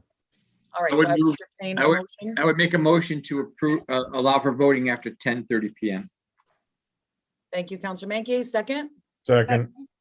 Seconded by Councilor Donahue. Any discussion? We'll just say that it will need to be at least a 2/3 vote of the membership. So Susan, are you able to do a roll call vote just to make sure we have 2/3? Can you get me? Yes, back- I can do that. Great, thank you. You're welcome. Back to the meeting? Councilor Annis, Yes. Councilor Braverman, Yes. Councilor Bedrejko, Yes. Councilor Camillo, Yes. Councilor Donahue, Yes. Councilor Menke, Yes. Councilor Minor, Yes. Councilor Nagel, Yes. Mayor Del Buono, Yes, 9-0. thank you. And thank you, guys. I know that's just a formality. We need to make sure in order to do the minutes and the tax refunds later, we want to make sure we can do that. The next item on our agenda this evening is the Sustainable CT adoption of a statement on equity. This was brought forth by the committee that is handling this, in that the state does require, in order for us to participate in the program, to have this statement on equity. After talking with leadership, the majority and minority leader of the council, and reviewing what was in our packet this evening, we realized that there is some language that was provided that is kind of boilerplate language, and the requirement by the state is that the language that we use be unique to Newington, I believe is the words they used. And so we're considering whether or not to table this evening until we can get some language that would better serve the purpose for Newington. And I see Deputy Mayor Bedrejko, you have your hand up. Yes, in reviewing this, I really had difficulty connecting the draft resolution or wording with what I thought was supposed to be the purpose of the Optimize for Equity obligation for sustainability for Connecticut, which, and taking it direct from their action step, was to develop / adopt through municipal governing body and publicly share a statement on your community's vision for equity. I didn't really see a vision in this statement that was provided. And as you mentioned, Mayor, the proposed statement was kind of a cookie cutter template of what other communities have done, and really didn't reflect, it didn't seem like there was any deep thought or process into the realities of who we are as a community and what we need to do. The Sustainable Connecticut material, again, directly from their equity objective, is to build and strengthen municipal processes to be inclusive, cohesive, and representative of all community members now and in the future, to create more and open, equitable communities. And given the task also that the town manager gave us through the cover memo, it's to adopt a statement that's unique to the town of Newington, which outlines a shared vision based on our current challenges. So what I totally agree with the fact that I think this should be tabled in order that we can reflect on the actions that we need to take to consider the needs of everyone in our community, including all the diverse communities. And the purpose, again, of Optimize for Equity is to create environments where all individuals or groups are welcomed, respected, and can fully participate. And again, I just don't think the template reflected who we are as a community or what we need. So I would suggest, I would be willing to work on wording with James if he would like, or whatever we want to do, but I just don't think the wording as presented is really reflective of what we're being asked to do or who we are as a community. Right, and that's kind of what my initial remarks were, is that this really was just presented to us as this is what some other people have done, and it's now our charge to figure that out. So if you're willing to work on that, I think that would be wonderful. At this point, we've pretty much just discussed it, so I'm not even sure we need to table it, so to speak. We can just leave it for a future agenda item. I think we've gone past the point of tabling. I do see two other hands up, so I don't want to ignore them. Councilor Mankey? I would just say that I think Gail should write it, look at it and rewrite it. Thank you, Mr. Mankey. I'm happy to give you all the work I can. Second. All right, John, did you have anything else you wanted to add? Yeah, maybe it's me, but I mean, I hear the word sustainability and I think, recycling and green and things like that. I mean, this seems to be, I don't know, maybe it's me. It's not my definition of sustainability. This is bringing in a whole other bucket of stuff, and maybe it's just I don't understand what sustainable is, but I didn't consider sustainability this particular packet when I read through it. Mm-hmm. Well, I think there's a bigger discussion to be had, and perhaps not this evening, but this sustainable CT piece has brought forward a lot of work that the state really requires things to fit into a certain slot in order to count toward the program, so to speak. And what we're finding is that we have a lot of things in place, but perhaps either not in the time frame or in the way that the state would have prescribed it. So we are struggling with this a little bit, and that's going to be a discussion for a future agenda perhaps. But right now, really just in terms of this language, I think it makes sense for us to just, if everybody's all set with it, we can just move this to another agenda once we have had a chance for Gail and whoever else would like to help her draft some language for us. Yeah, I move we table this. Can I just respond to John?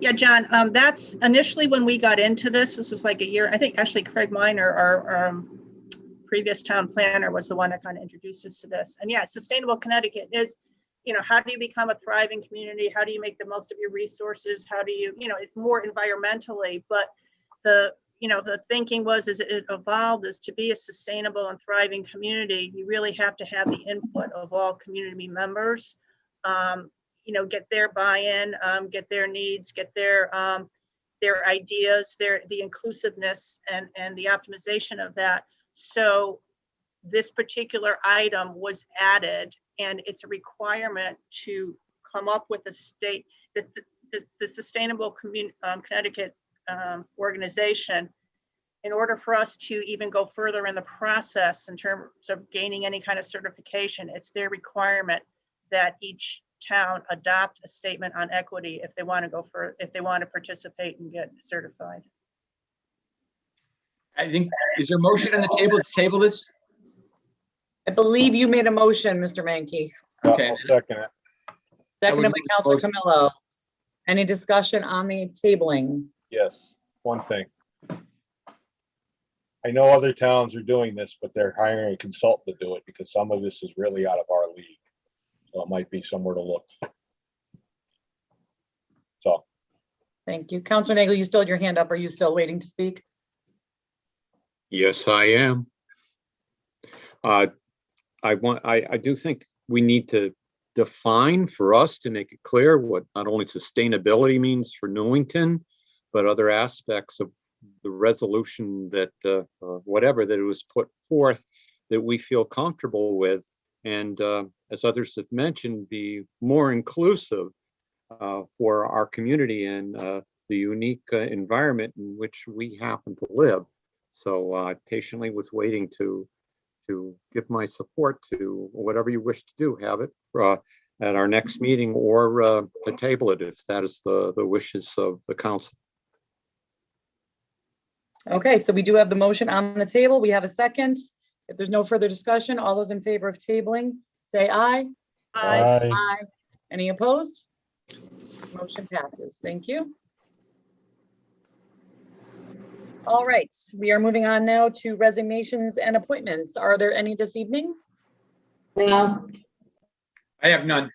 Okay, moving on to refunds. We have approval of the August 10th, 2021 refund for overpayment of taxes. Deputy Mayor Bedrejko, if you would.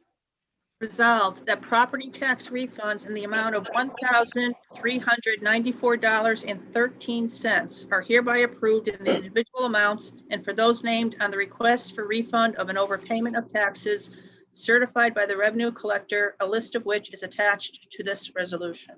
Second. Is there a second? Seconded by Councilor Nagel. Any discussion? Seeing none, all those in favor say aye. Aye. Aye. Aye.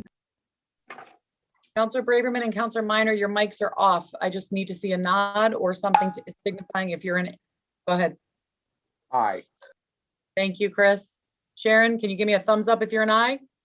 A nod? Okay, there we go. Motion passes unanimously. Next item is written and oral communications from the town manager. Mr. Chapman, anything for us this evening? Well, just a couple of things. One is that We forgot the minutes. Oh my gosh, I'm so sorry. Hold that thought, Mr. Chapman. I will entertain a motion to approve the July 27th, 2021 regular meeting minutes. Make the motion to approve. So moved. All right, motion made by Second. Councilor So Camillo, moved. seconded by Councilor Mankey. Are you seconding? Sure. Okay. Any discussion or need to change anything on those? Councilor Nagel. I've read them over and they seem to be okay. Whatever little details there are so inconsequential that I believe we can approve them. So you have my blessing. Thank you. Anyone else? All right, then all those in favor say aye. Aye. Aye. Aye. Any opposed? Motion passes. All right, now written and oral communications from the town manager, Mr. Chapman.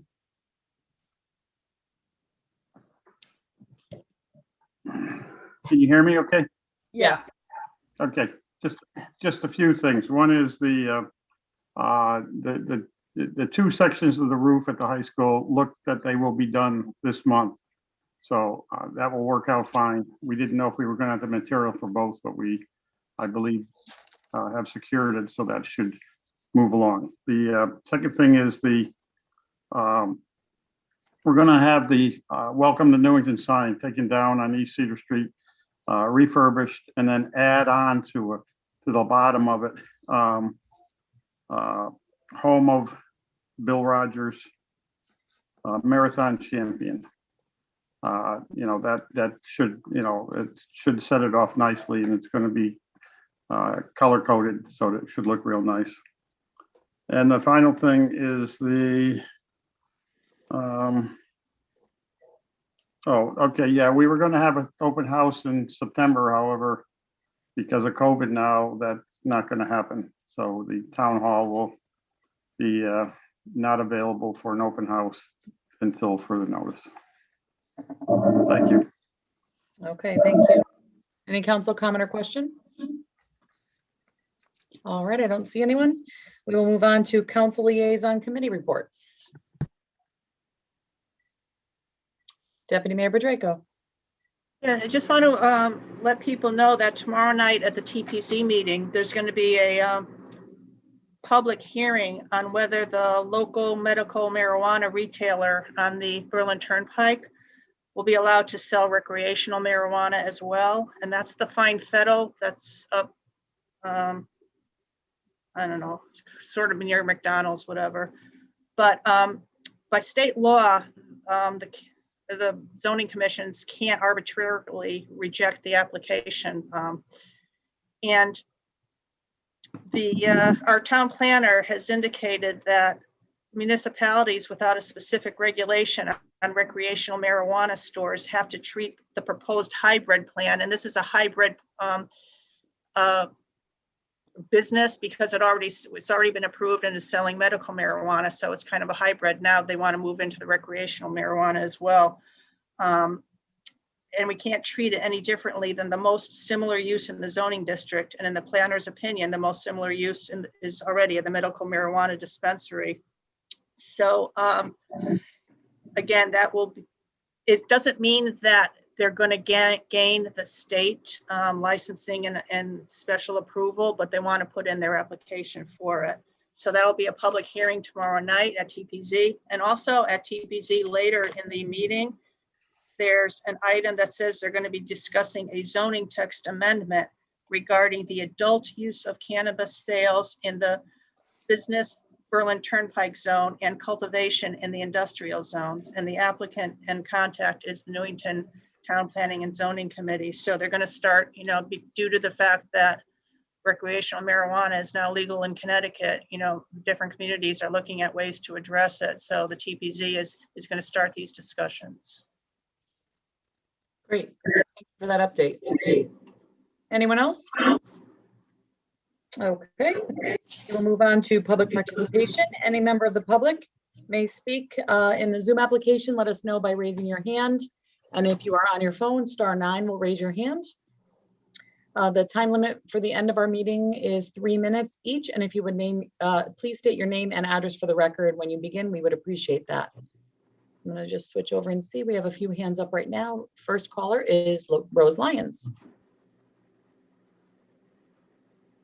Rose Lyons, 46 Elton Drive. I had 4 pages of notes that I ripped up after listening to the conversation because you seem to all touch on some of the current concerns that I had. One of the biggest points of contention with me is saying that there's no problem with the parking, and it's not what the counselors are saying, it's what the Parks and Rec Department is saying. I heard that during town hall renovation that there wasn't going to be any problem, even if there were tournaments and things like that. If there is problems parking now, when the town hall hasn't been opened, and very little is being done at the community center as far as I know, what is going to happen when we're back to full capacity and we're going to be able to hold whatever kind of tournaments or pool activities or park activities? I don't know where they're going to park.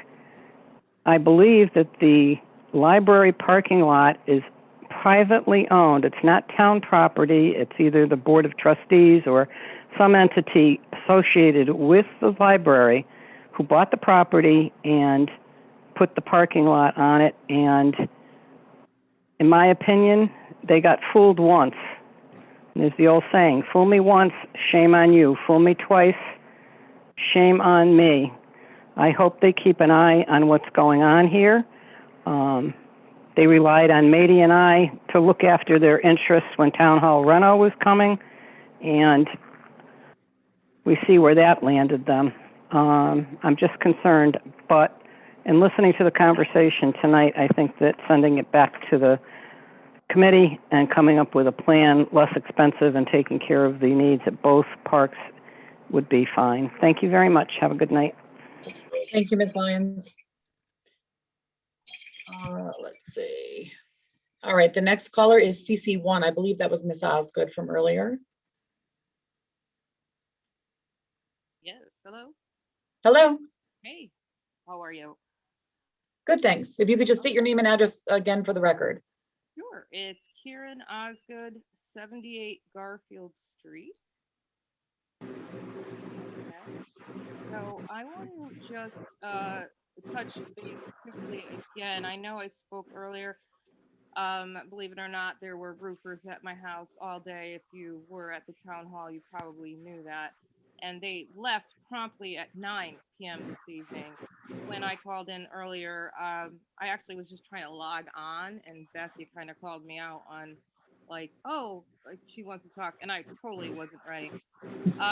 But now that I've listened to the entire meeting, and I'm a lot more composed than I was earlier with banging in my head all day, I can tell you that I first want to thank all the counselors and everyone for the work that they do, and also for addressing a lot of the things with this pool expansion project, as I call it,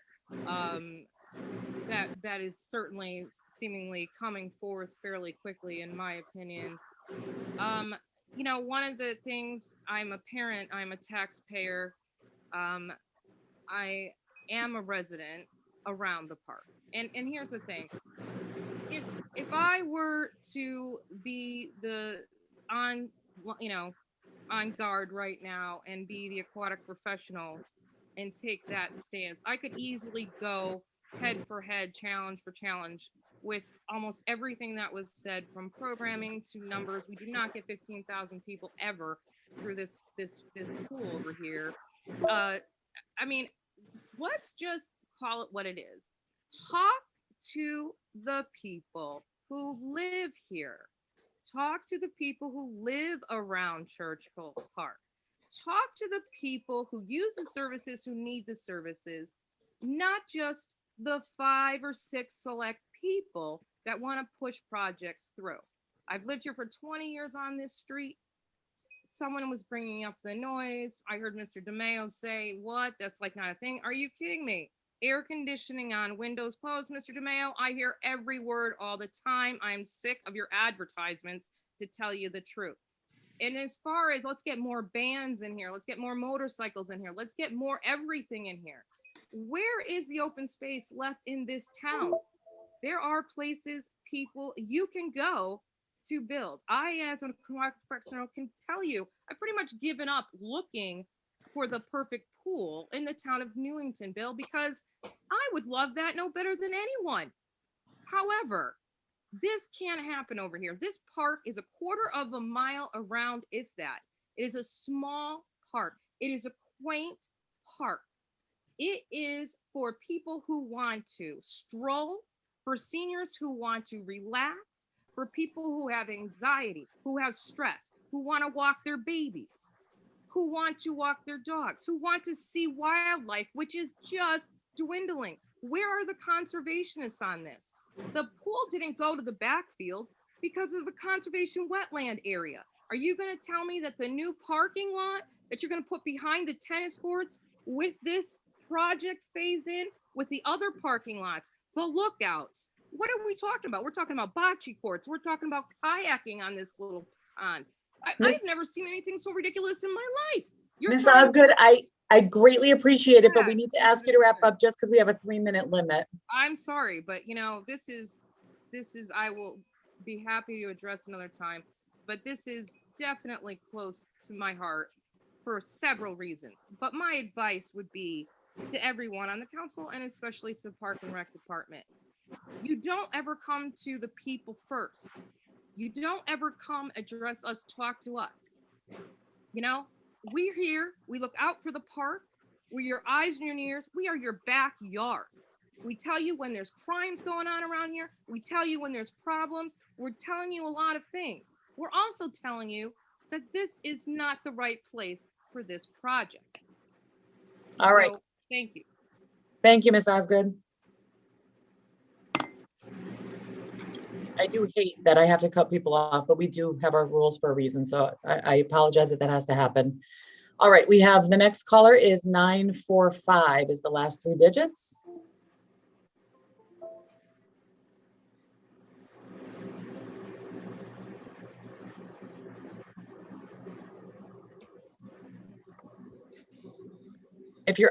If you're on your phone and trying to unmute, star. Hello.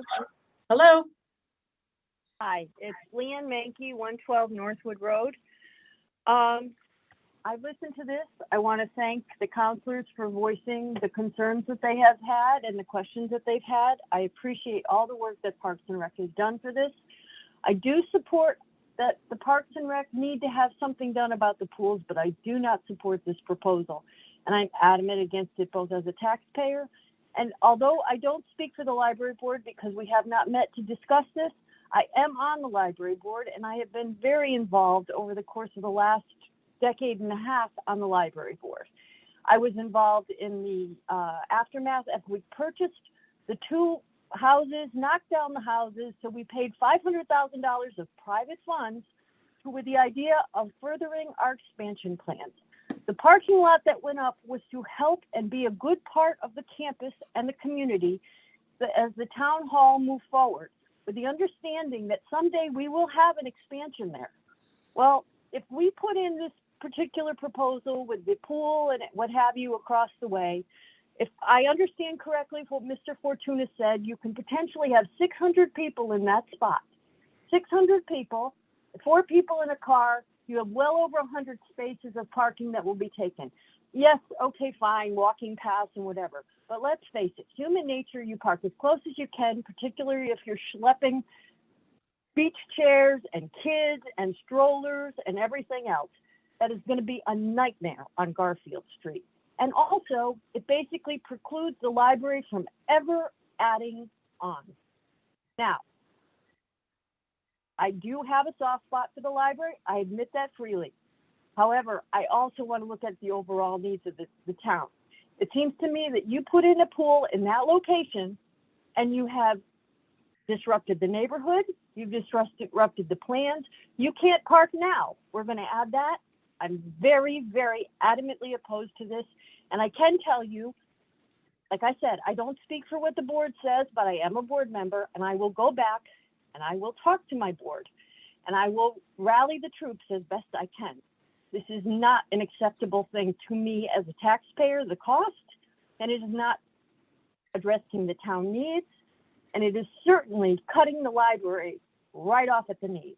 So I am very, very much opposed to this. And I thank everyone for looking into this and all the comments that I heard tonight. It shows that the council is looking at this and giving it good thought. And I appreciate that. Thank you very much. Thank you, Ms. Mankey. All right, next we have Miss Havens.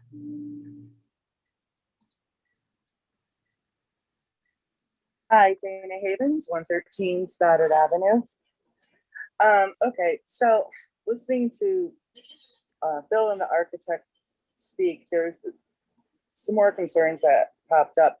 The first one is the way Bill was talking about his campers and the use of the pool. It made it sound like we, the people of the public, are going to have very little time to use that pool, like maybe after camp is over. And I mean, also seeing that they fenced off part of the pond area already around Mill Pond so the campers can set up. It's just, I think we need to remember that the pool is not just for the summer camp, but it's for all of us residents to use. And I think that we're kind of losing sight of that. And, you know, if you really feel like you have to move the pool, maybe you could instead like switch the pool with the playground and then put the splash pad in between the two. And so then kids who aren't using the pool but are using the playground can use the splash pad easily. And, you know, kids from the pool can run to the splash pad easily. Also, the amphitheater. Looking at the pictures when you're talking about the amphitheater and putting it where the pool is now, I realized that there is going to be no nice place to sit under the shade anywhere to just enjoy the pond. You know, people are usually sitting around that area where you want, around the pool area on the other side of the fence, to picnic, to just sit there, watch wildlife, whatever, because the rest of the area is in the direct sunlight or just simply a path. So if this original plan here tends to go forward for some horrible reason, please don't put the amphitheater there. We don't need it. It's watching the bands under the gazebo with the pond in the back is beautiful. The amphitheater, you're going to lose sight of the pond. And that's it. Thank you. Thank you, Ms. Havens. All right, folks, I don't see any other hands up. So the next item is remarks by counselors. Anyone? All right, I'm going to take a quick moment, and I promise I'll be quick, but I walked into my office at Town Hall today to a pile on my desk of mail. And I thought at first, well, what did I do to deserve this? Because usually that means people are angry and then you start getting letters. In reality, what I found was that the post office had, I don't even know what the error was, but they delivered mail today or yesterday that dates back to 2020. So I'm not sure what happened or what the mix-up was, but I have a pile of mail that went unanswered for months and months, not because I chose to unanswer it, but because it was not delivered until today. So one of those I want to share with the council because it was addressed to myself as well as the council. And it is a thank you letter from former councilor Maureen Klett. And I just want to read it for you all to hear. It says, "Dear Mayor Del Buono and members of the town council, I would like to thank all of you and the town manager, Keith Chapman, for all you did with honoring Rich's contributions to the town of Newington and for keeping his memory alive through the street recognition. It was greatly appreciated by our family. Thank you for all you do to keep Newington a place we can all be proud to call home. Always, Maureen Klett." So I wanted to make sure, because I think, Carol, you had asked me if I'd gotten a note and I had said no, and I never thought about it again, and it arrived today. And how long has that been? The postmark on it was from February. Yep. And I'm not kidding when I tell you I got a stack. I still have a stack of letters to open. So members of the public, don't be surprised if you hear from me now about something that you wrote to me about months ago, but I will try to answer all of it. All right. So we are all set with, let's see, we are done with remarks by councilors. I don't see any other council hands up. So I would entertain a motion to adjourn. So moved. Second. Motion made by Councilor Mankey, seconded by Councilor Donahue. All those in favor, say aye. Aye. Any opposed? All right, we stand adjourned at 10:47 p.m. You had an Enjoy your attendee rest with of a your hand evening. raised. Thank you. Bye. Thank you, everyone. Good night. Good night.